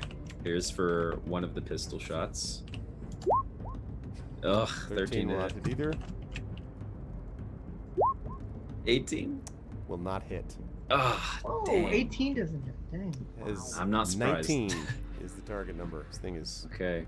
tough. Unfortunately. That So pew pew pew is pew. that. Kaz just is not able to do Like anything. nunchucking himself in the So back. it's been a long time since he's fought something up close. He needs to get used to it again. Well, how do you do this? Yes, that's why his do you turn. just- All right. Aramis is up. Aramis, Sorry. Yes, Aramis. Yes. yeah, is going to try to finish this. I should say, Kaz, you could disengage 5 feet if you wanted, because that was just part of your attack stuff. So. Yeah. If the DM giveth, I will take it. Okay, so just disengage 5 feet. Okay, Aramis Yeah. is up. I will. And Petra's on deck. This thing is still Aramis. Oh, he can't lightning whip because he has no spell slots left. So he's gonna do that force bolt thing again. standing. Okay. And he has to make an attack roll for it. I'm gonna use 3 more of these talent points. How many that you should be? It says he has a total of 38 talent points. That's what he has on his sheet. I have no idea how accurate that is or not. Well, but the thing is, he uses 3 some per. of those to. In the other battle too, yeah. Right, and Yeah, but when I opened his sheet, it said that he had 22 left, and now I'm down to 10. Okay. Okay. So, Okay. so I'll spend 3 to gain advantage on this attack roll with Okay. Force Bolt. So that is didn't do it. Okay, let me roll it manually. Plus 6. Well, snap. 20. Natural I'll roll 20. this Okay. just for good measure. Go ahead. Yeah, 20. Okay. So that's 20 points so- of damage, right? Oh, plus I efficiency? wish. Or- no, It's just no, you're right. Actually, yeah. 2d10. I think it's just it's 20 points of force damage. So Aramis fires this force bolt off, and this thing like staggers back, and then like as if it's going to try to slam again, but instead, and just hits the ground. The room shakes slightly with the impact. And there is not an eerie silence settling over the room because there is still a little bit of sort of movement as you're all kind of staring at this thing.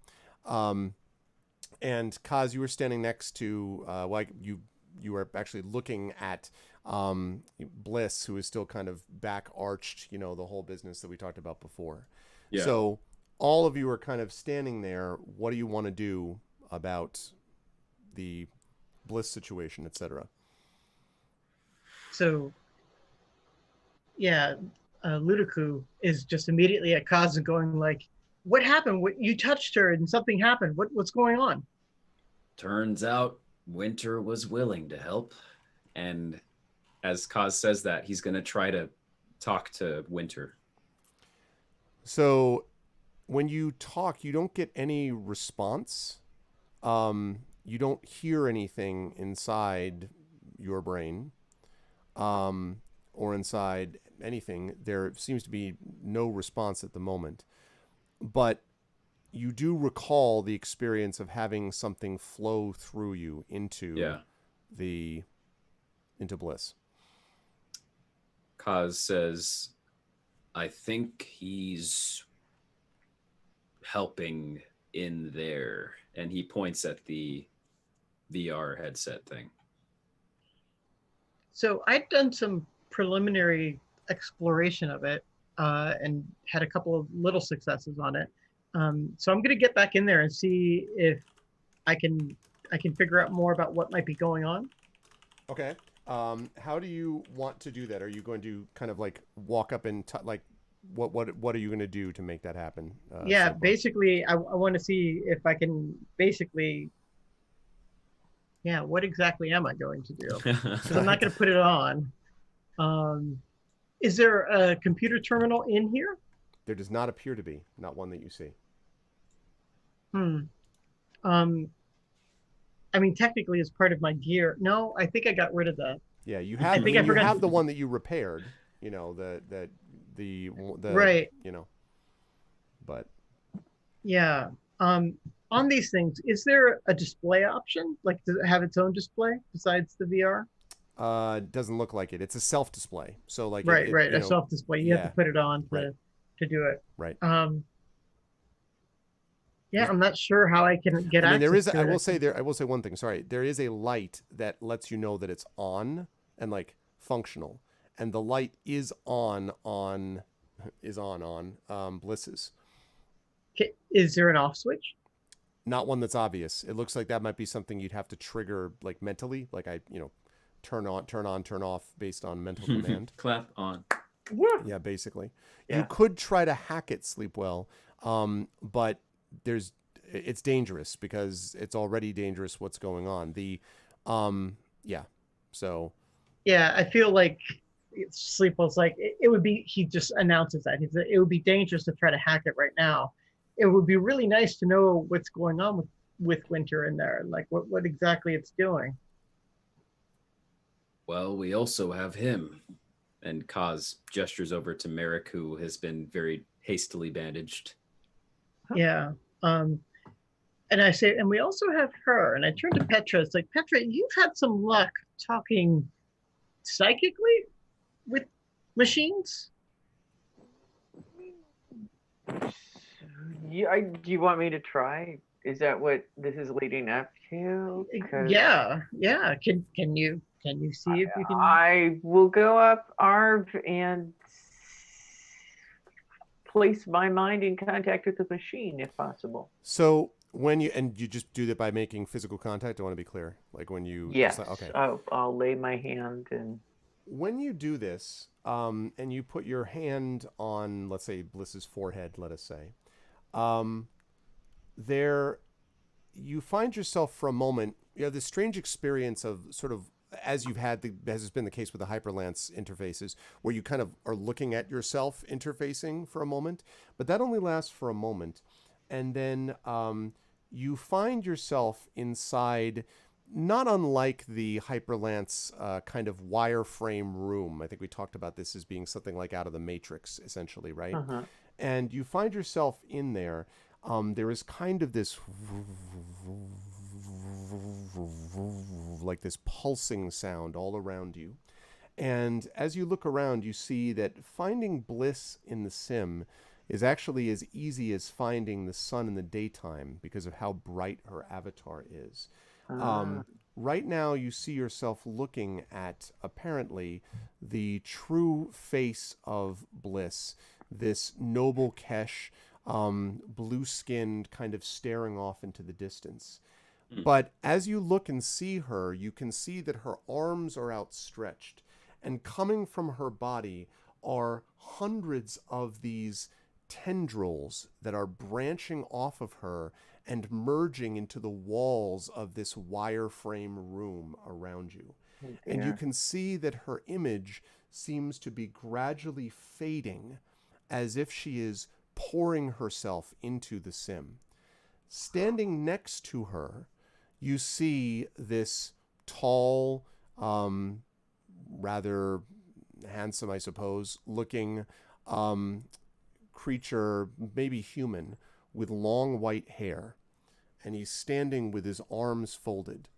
And as you sort of, come in and see all this, without looking back at you, he says, "I rather wondered when one of you might come to see me, but it's interesting they chose you, Petra.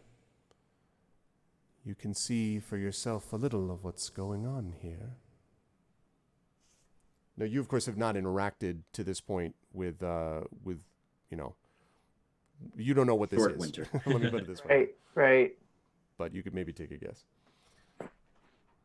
And I'm just going to silently look around and see if there's anything else that I notice about this space.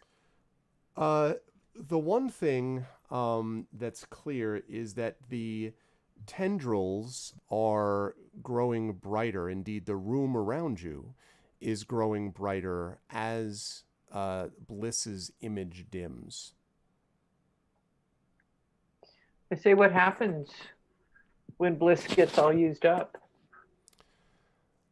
Then Merrick's original plan goes into effect. It's brilliant, really. He created this setup, this interface. But what it really is not a place to a virtual concert. Each one of these tendrils here represents thousands of nanobots. These nanobots have poured into Bliss's brain, and as Bliss gives more of herself into the sim, it goes out to all the thousands of people who have been watching this concert while you've been out there dealing with matters. It's also why, when you attempted to stop the interface, you stopped her temporarily, but not the thousands she was connected to. And he turns back to you, and you can see that his face, which is this sort of long and beautiful angular cheekbones face, but his face looks deeply sad, Petra. And he says, "I've been trying to speak with Bliss, to convince her that this is not what she should be. But she is consumed with delusion, and there's not much time left. As I see it, you have several choices. You can, if you wish, try to convince her. Perhaps you will succeed where I have failed. Convince her that what she must do is control and become the leader, the ruler of these nanobots. At that point, they would no longer control the other creatures in the Bastion. I don't know what kind of life form she becomes then, but she would have her own will, and Merrick's plan would have failed. But if you don't succeed, Petra, in persuading her, you may run out of time entirely. And then not only them, but you will be subject to this, what Merrick calls the cerebrite.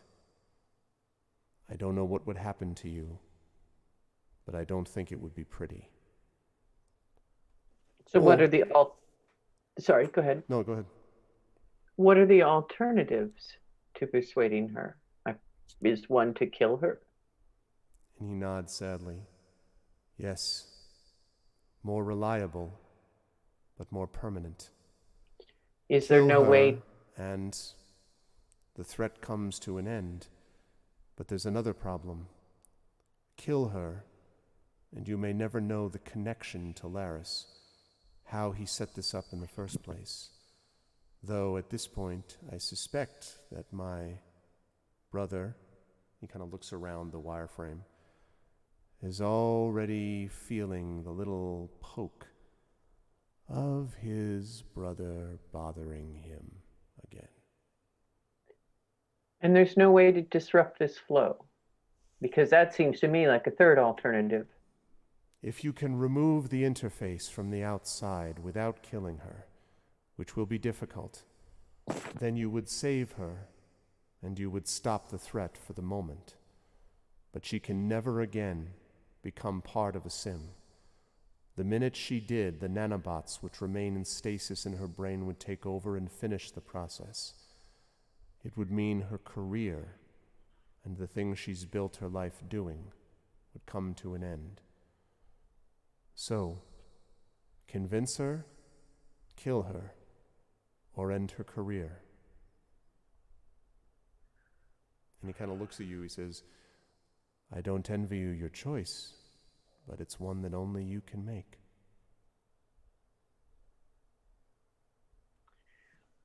I think I have to try to convince her first, and then see if there's enough time for the others. But I can't not try. He nods. I agree. It seems the only, what would you say, humane thing to do. But if you run out of time, you may have doomed yourself to a life with these nanobots too, Petra. We'll try talking fast. See what happens. All right, I say, and I'll just kind of like shrug my shoulders, or shrug shrug her shoulders, and clearly kind of resignedly be like, oh shit, it's one more thing. And Always something. be prepared. It's always something. And also I should say, Petra, just very quickly, that inside this wireframe, the glowing white thing is not the case. Like, you're just looking at she looks in great health and everything in this digital form, but you don't have what you saw on the outside in the real world where her body was arched and whatever. Here, she's just she seems blissed out, basically, if you'll pardon the pun. Mm-hmm. She's sort of blissed out, but she's not disconnected completely, if that makes sense from you.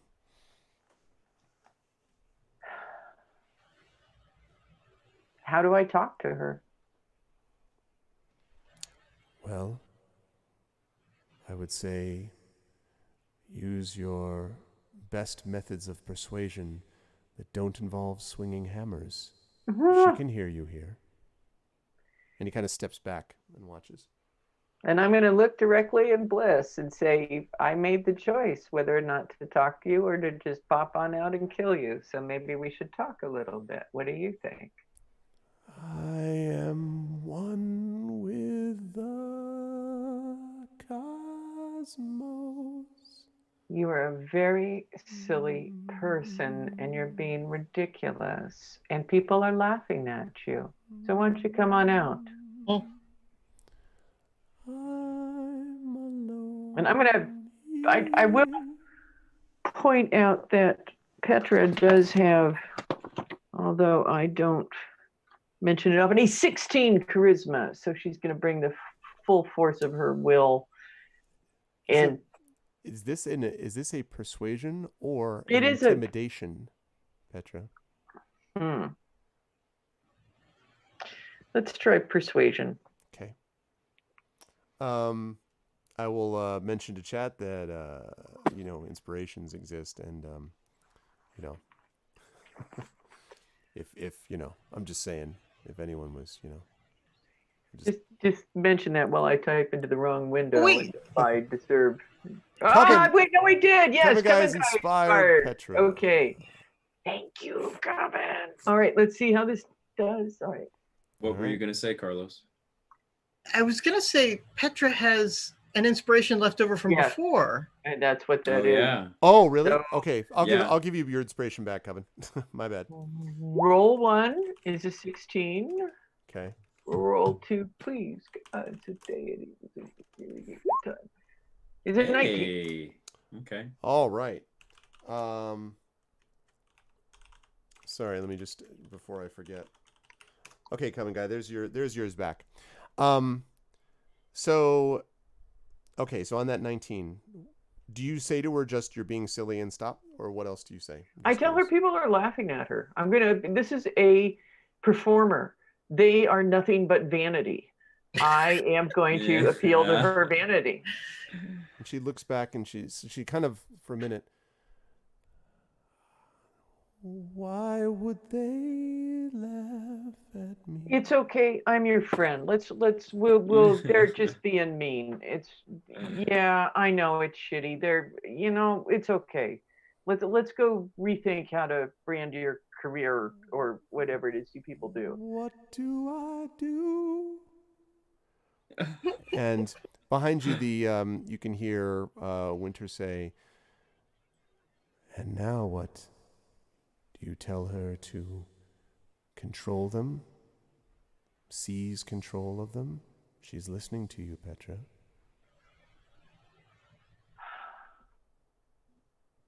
She does. She is kind of, although she's still kind of like, waving around. She is sort of looking at. She is looking at you. So, DM question. Sure.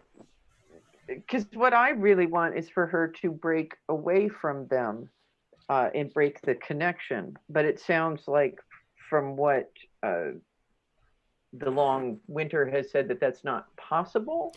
It is possible, but it would two things. A, it would have to be done from the outside to kind of disconnect her safely rather than just ripping the thing off her head.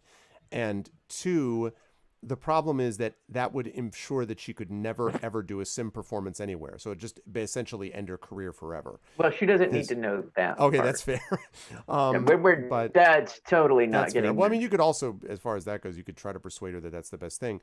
But the control thing means that essentially what he's asking you to do is to make her into something. I'm not using the right phrasing. She would be controlling it. So it's not you're making her into something against her will. This is her taking control of these things, of the nanobots. Rather than it being rather than the nanobots controlling her. Yeah. But it's in a way, it's almost like you're making a new, like you're making a new form of life, but she's in control of it, I guess is my point. This is not against her will. Okay, then I'm not. Actually, the tack that I'm going to take is how wonderful it will be for her to control them and have this mass of adulating fans and people who can go out and creatures that can spread the word of her singing glory and just the general bliss that she can bring to the universe. And I'll use that clever pun, bliss to the bliss. Petra is also the first time Petra has dealt with a celebrity, and so she's working off some kind of weird ideas here. So you say all that, and she kind of she says, "Control them." Yes. Yes, Queen. You mean they work for me? They want to work for you. That's how they'll achieve their best and finest destiny, is working for you. Don't let them control you. You control them. But Merrick said I owe everything to them. Merrick doesn't understand. Merrick doesn't understand the artistic soul. He doesn't understand that you give and give and give to these people, and that it's time for you to take control and become your full and most wonderful, glorious phoenix of a self. You're going to fill the universe with song. Merrick doesn't understand that. Merrick doesn't understand how amazing you can be. He's trying to hamper you. Take control. So there's a long pause while she stares at you. And then she breaks into this slow and then ever like grin, and then lets out this note, which I probably shouldn't try to hit. It'll be a little Please out of my do. range. What? I can. It's just Freddie Mercury and then double it. All right, like hits Like, this aha, take on me. staggering, right? Exactly, or the last note hit in More Than a Feeling. You know what I'm saying. A note that no person should hit, and this noise, this sound is not painful, but so bright and all-consuming that the room itself kind of glows, and the tendrils you can see all of a sudden, as if they were tentacles sort of absorbing back, like all disconnect from the room around her. And the room gets darker and darker and darker. And you hear voice of Winter say, "Well done. I might have wanted to be controlled if that was the speech I would have heard." And then there's just a click, and you find yourself back in the real world. Bliss's eyes kind of flicker open, and the loudspeaker crackles back to life, and you can hear there's a kind of and then disruption. Security has determined the source of the disruption. If you have a SIM device, please remove the SIM device immediately. Please remove the SIM device immediately. Return to your safety pods. Please do not panic. So you hear like the instructions basically being sort of laid out over this. And there's just sort of a kind of moment where you look down at Bliss, and Bliss sort of opens her eyes, and she gives you this smile, and her eyes are now normal, not glowing white or anything, and she says, "I remember. Thank you. I'm more than I was, but." And she reaches out a hand to you, Petra, and reaches one out to you, Kaz. Very clearly to you two. Kaz approaches and grabs the hand, but also feels prompted to reach out a hand for Sleepwell, and thinks that we're creating some sort of like friend circle or something. Except to Sleepwell's what Like, Sleepwell why wants to only do. us? So then I grab Aramis's hand, and he grabs mine emphatically. And we all hold hands together. We all hold Exactly. hands You with Bliss. And then you hear heads across the all right, Sleepwell, Like to teach the world. Anyway. Exactly. So you as you do this, two things happen. She grabs both of your hands. Petra, you don't have anything in particular except that she's looking at you and she says, we stopped,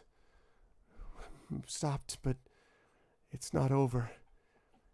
He's going to find us now.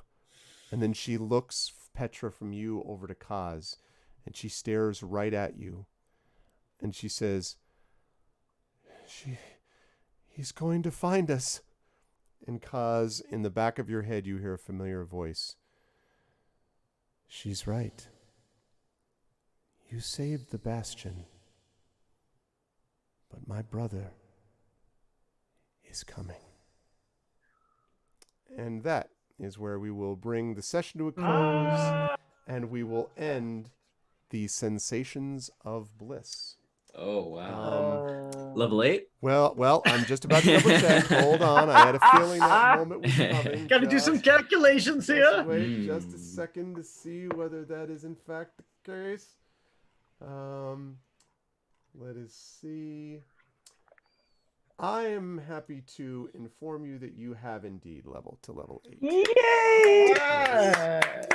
So you are now at level 8, and the next component of the adventure, which we will do in our next session, which we will begin, we will leave Sensations of Bliss behind. We will wrap it up, And we will move into the next part of Shadow of the Zephyrs. We're in the home stretch here, which is called Altai Media Presents. And it'll be interesting to see how that all kind of breaks down. So, wow, good stuff today, folks. Again, another big fight.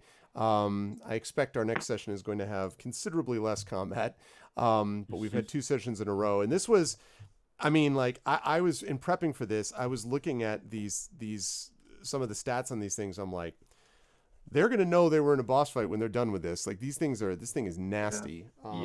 Especially because you were hitting it after you'd already been weakened by the guards, which is, of course, the part of the point of the design.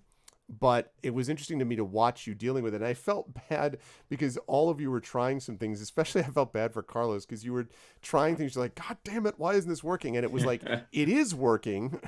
But already by the time you got there, some of these others had been, in quotes, infected by these nanobots. And so it's like, you break one part of a loop. It's not even a closed circuit. It's like you take out one component, but everyone else is continuing to keep the singing or the kind of infection cycle continuing until you actually got in there. So that everybody was needed there, both serious fight combat and both massive healing from us from Sleepwell, and like I said, some big damage from both Petra and from Kaz, and Aramis too, actually, I should say. Everybody had a big role to play there. So Zach, good stuff today. Kaz had to make some serious decisions here about stuff, and I was wondering whether, the whole thing, the idea that you had with Winter, I don't know that you guys would win this fight, actually, without that. I'm not sure. I think it's quite possible the party could have wiped because that Mechoroid is nasty, and there wasn't a whole lot you could do with that, plus dealing with Bliss and the fact that this was obviously time-sensitive, as you could tell from what was happening. So it was interesting to see how you were dealing with all of that. How did you feel about today? I'm curious if you felt any different about Winter being an asset in this case, I guess, for you, although an asset with a cost pay associated with it, I suppose. But anyway, I wondered how you felt about today and where the folks will see you next. Beautiful. Another little encounter for us to get to with Merrick. I'm curious, actually. It didn't seem like there were other exits in the room now that I think about it. Where was Merrick walking off to when he said, "Handle He wasn't this"? leaving. He was sort of turning away. Okay. Whether, kind of like the dramatic, deal with him, type of thing. Well, until Sleepwell did his, Captain America Avengers whapow, fist punch into the floor, and then he took notice. And then some sniper shots. Yep. Yeah, we all had our own little moments of fun. Today was super exciting. I'm glad to be leveling up to level 8. I think I'm going to take the 7th level of Hunter when we do that. Okay. While I have everyone here, I actually want to ask, because I think my current copy is not super accurate. Could someone go to page 82 real quick in the book and just tell me the powers on the table there? Hunter Stalker technique. Yes. So Hunter level 3, Esper power is alter appearance. Okay. 5th dimensional pocket. 9th illusory design. Got it. Okay, so I'll have to wait till 9th. A previous version gave me something at 7th, but that's what I thought. All right. Other than that, I'm doing great. It was a pleasure. The fine people on the internet will find me here again, probably either with our vocalists or I think with our Esper vocalists on Genesis. Tuesday, I right? think that I think that is I think next Tuesday. Yep, that's right. Yep. We got some Paper Mario Origami King to go. So, and for you RPG centric people, next Tuesday is also a announcement on when Baldur's Gate 3 is coming out. I have that in my calendar. Felt great about today. Thank you guys for watching, and thank you, Greg, for running this awesome sci-fi awesomeness. And my pleasure. Yeah, let's have a good weekend. Always my pleasure. Thank you very much, Zach. Good stuff. And it was also good stuff out of Carlos. I know, Carlos, you were tired after a long travel day and all that stuff. So I appreciate you hanging in with us. Normally, as I say, I didn't want to cut off in the middle of a combat because it would kind of suck. So right.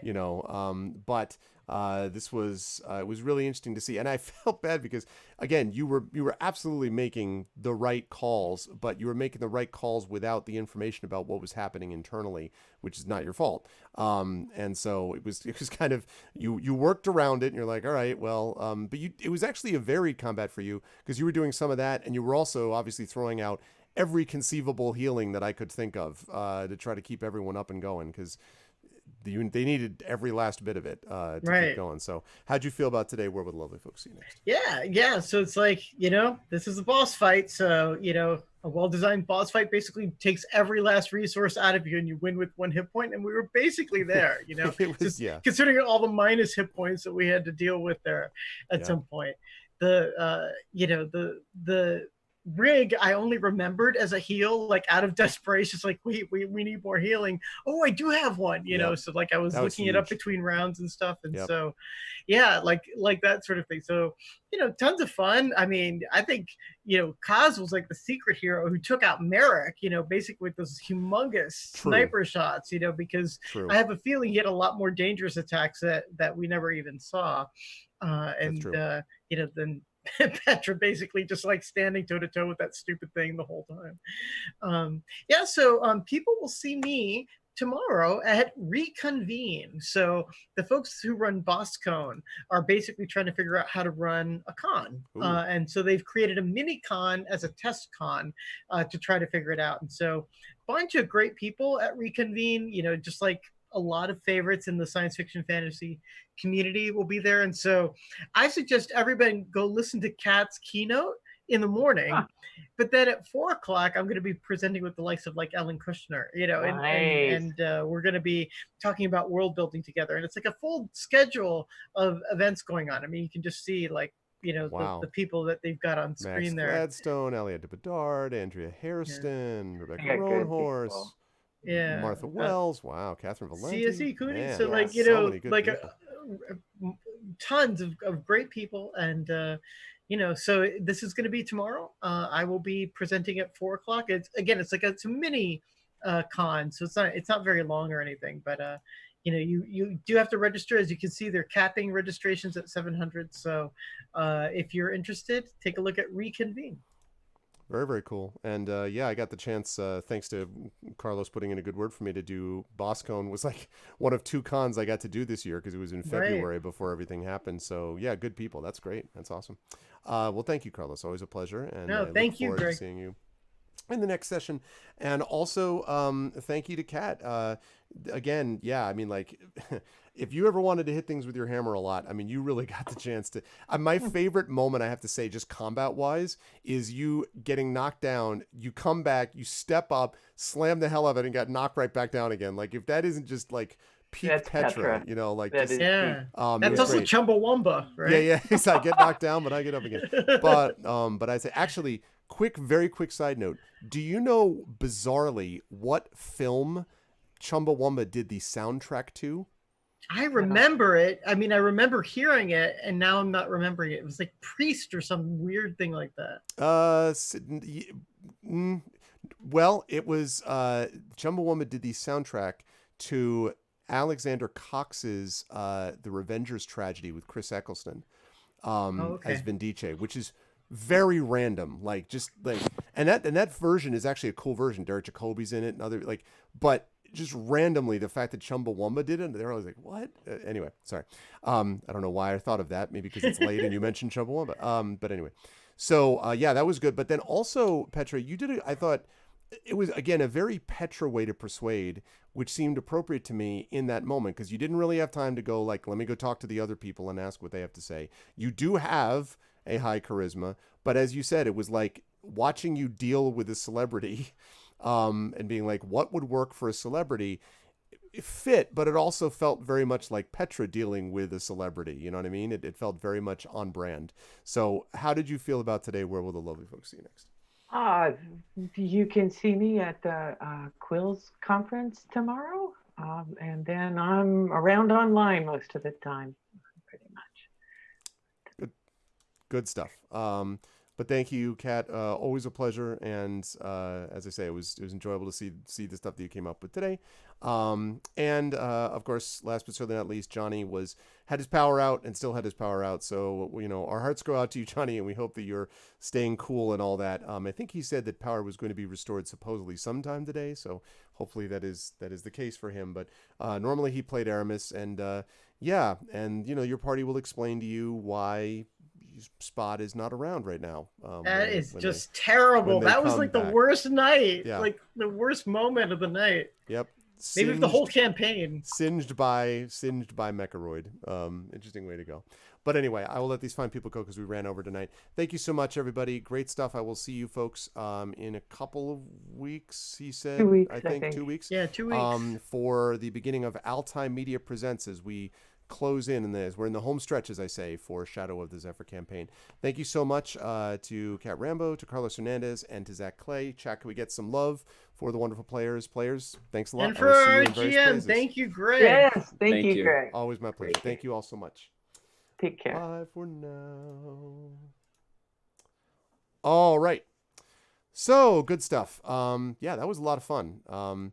It is, even though my favorite thing is definitely the role-playing experience.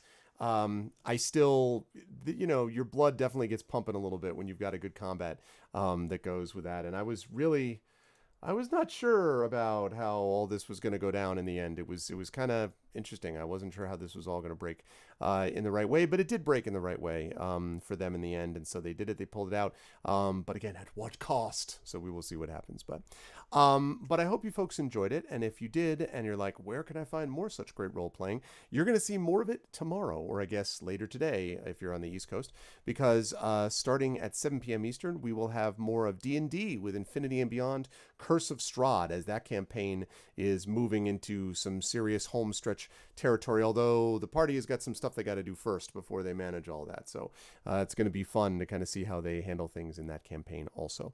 So definitely you'll want to make sure you stop by for that. And then remember, on Sunday, we have the Speculate Twitch event of Brandon O'Brien with Blades in the Dark. And then the following Sunday will be the premiere of Brandon O'Brien's Sound Clash, the Clampdown campaign, with an all-new cast, well, new to this channel anyway, cast all by POC. Again, about people using their punk rockers using their magical musical powers to rise in the ranks against their rival bands, and more importantly, to fight against oppression, all of which is just badass, and I can't wait to see how all that plays out. But that is going to do it for me for now. So I want to thank everyone for having been awesome today. Thank you to my wonderful mods, Arudinel, Coven Guy, Rockgod, Shadow Mage, and Dragon Spear. Thank you as well to my wonderful subscribers, Arudinel, Coven Guy, Rockgod, Shadow Mage, Echo Alpha, Nonstop, Crit Twitch, Mrs. Dunsel, Right Teach Play. I'll come back to Right Teach Play and those folks in just a second. Thank you to my wonderful and also my Patreon supporters in that crew. Thank you to my viewers, 1FPS, Admiral KK, another TT viewer, Kat Rambo. I'll come back to her. Come back to Kat. Combustible Dan, Commander Root, Dinu, Divinorium, ECAG, Electrical Longboard, Exile Eternal, Foxy by Proxy, Gigafrost, Instructor Lurks, Optic Nerve, what's up, Optic? Remistino, U Christensen, Uncle Elias, V&K, Virgo Praz, and Zach Clay. I want to thank all of them, and especially I want to thank my players. Of course, Johnny, Video Store Cowboy, though he couldn't be with us today, but we'll be back soon. But especially tonight, Cat Rambo, Carlos Hernandez, and Zach Clay for their wonderful play. And of course, I want to thank Alligator Alley Entertainment for sponsoring us and for making this amazing, awesome game. If you like what you saw and heard, please follow us on the channel. Check out our YouTube with !ArvTube, Discord with !ArvCord, Twitter with !ArvTweets. Website for that is arvaneleron.com. Merchandise is !ArvShop. You can get Adventures of Middle-earth stuff and Infinity and Beyond stuff, and soon to be Esper Genesis stuff as well. !ArvTreon is the Patreon, currently sitting at $2.27 per month. And we've got that sub button sitting right underneath that video window, which will allow you to sub. I think we're sitting at about 72 subs right now, if I'm not mistaken. So any support that you folks can give by subbing to the channel will be much appreciated. You can get inspiration for the players. You can get one of my custom sub badges, or one of the custom emotes, which can be used here, there, and everywhere on Twitch, even some custom flair. So all of that stuff can happen, and it can be very helpful as well. We're not going to do a raid today because it is late. I get the sense that a lot of people are kind of winding down and people are tired and all that stuff. So no raid today. We will try to do a raid tomorrow, but I do want everybody to make sure that you are getting ready and paying attention and being set for our stream tomorrow, because it should be a lot of fun. Also, please don't forget the publishing side of things. Exclamation Point Icarus is the Icarus and Jelinek graphic novels from Athos Arts. Again, the release date for that, tentatively, is November 10th. Thank you for the Twitch Prime sub, Dragon. 36 months, 3 years. 3 years. Thank you, man, so much. I appreciate it, Dragon. Thank you again for the continued support and generosity. I really appreciate that. Man, 3 years. That is amazing. Thank you. Thank you so much. So, what was I saying? Yes, right. So, again, Exclamation Point Icarus for Icarus and Jelinek. Release date of that, the retail release, is going to be tentatively set for November 10th. So definitely you can get in on those now. We do have a couple of pre-retail releases available. If you jump on board, you can get a hold of those with Exclamation Point Icarus. Exclamation Point Library is Tales and Tomes from the Forbidden Library, my 5e adventure sourcebook. And that's right, you were one of the first. You were one of the original group, one of the founders club, as they say, Dragon, for sure. It's always a battle between you and Shadowed. I don't know if it was you first and then Shadowed or what, but it was like somewhere in there was how it went. But yes, so yeah, Exclamation Point Library for Tales and Tomes from the Forbidden Library. And of course, we have got Exclamation Point Arv Cord for the Discord channel. I already said that. I was talking about publishing. Icarus, Library, Exclamation Point Greyshade KS. That's what I'm looking for. Greyshade KS for details about the Greyshade Kickstarter. Again, I'll be announcing in the next week whether or not that's going to be still happening in October or if it's pushed back to February. And in February, then that will definitely happen by then if it has not happened in October. Very excited about that, but I just have to kind of, it's dependent upon manufacturing and I don't have control over that. So that's the deal. I was the first cool subscriber. Oh my God. And then last but certainly not least, Exclamation Point BLM for Black Lives Matter.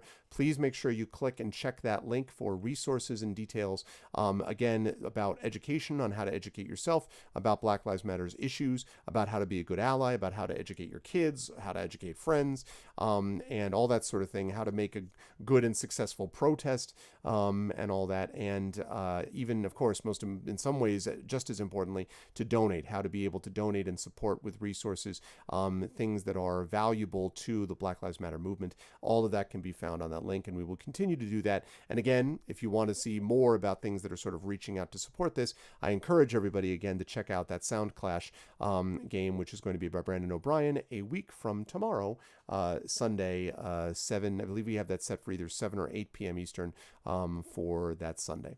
But that's going to do it for me. I'll see you folks tomorrow, today, Saturday at 7 p.m. Eastern for D&D with Infinity and Beyond Curse of Strahd. Again, please follow the channel, do all the things, and again, no raid tonight. I'll see you back here tomorrow for some IMB Curse of Strahd. Until then, everyone be good to each other. Thanks again to the players for a wonderful session, and I'll catch you lovely people for Curse of Strahd tomorrow. Till then, everyone be good to each other. Have a good night.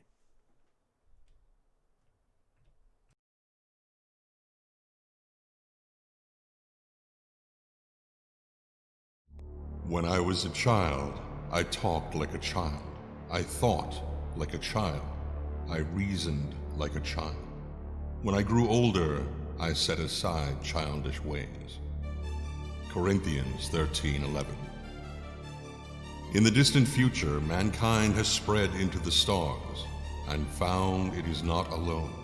Within the cluster of planets known as the Silrain Heart, many races strive for survival or supremacy.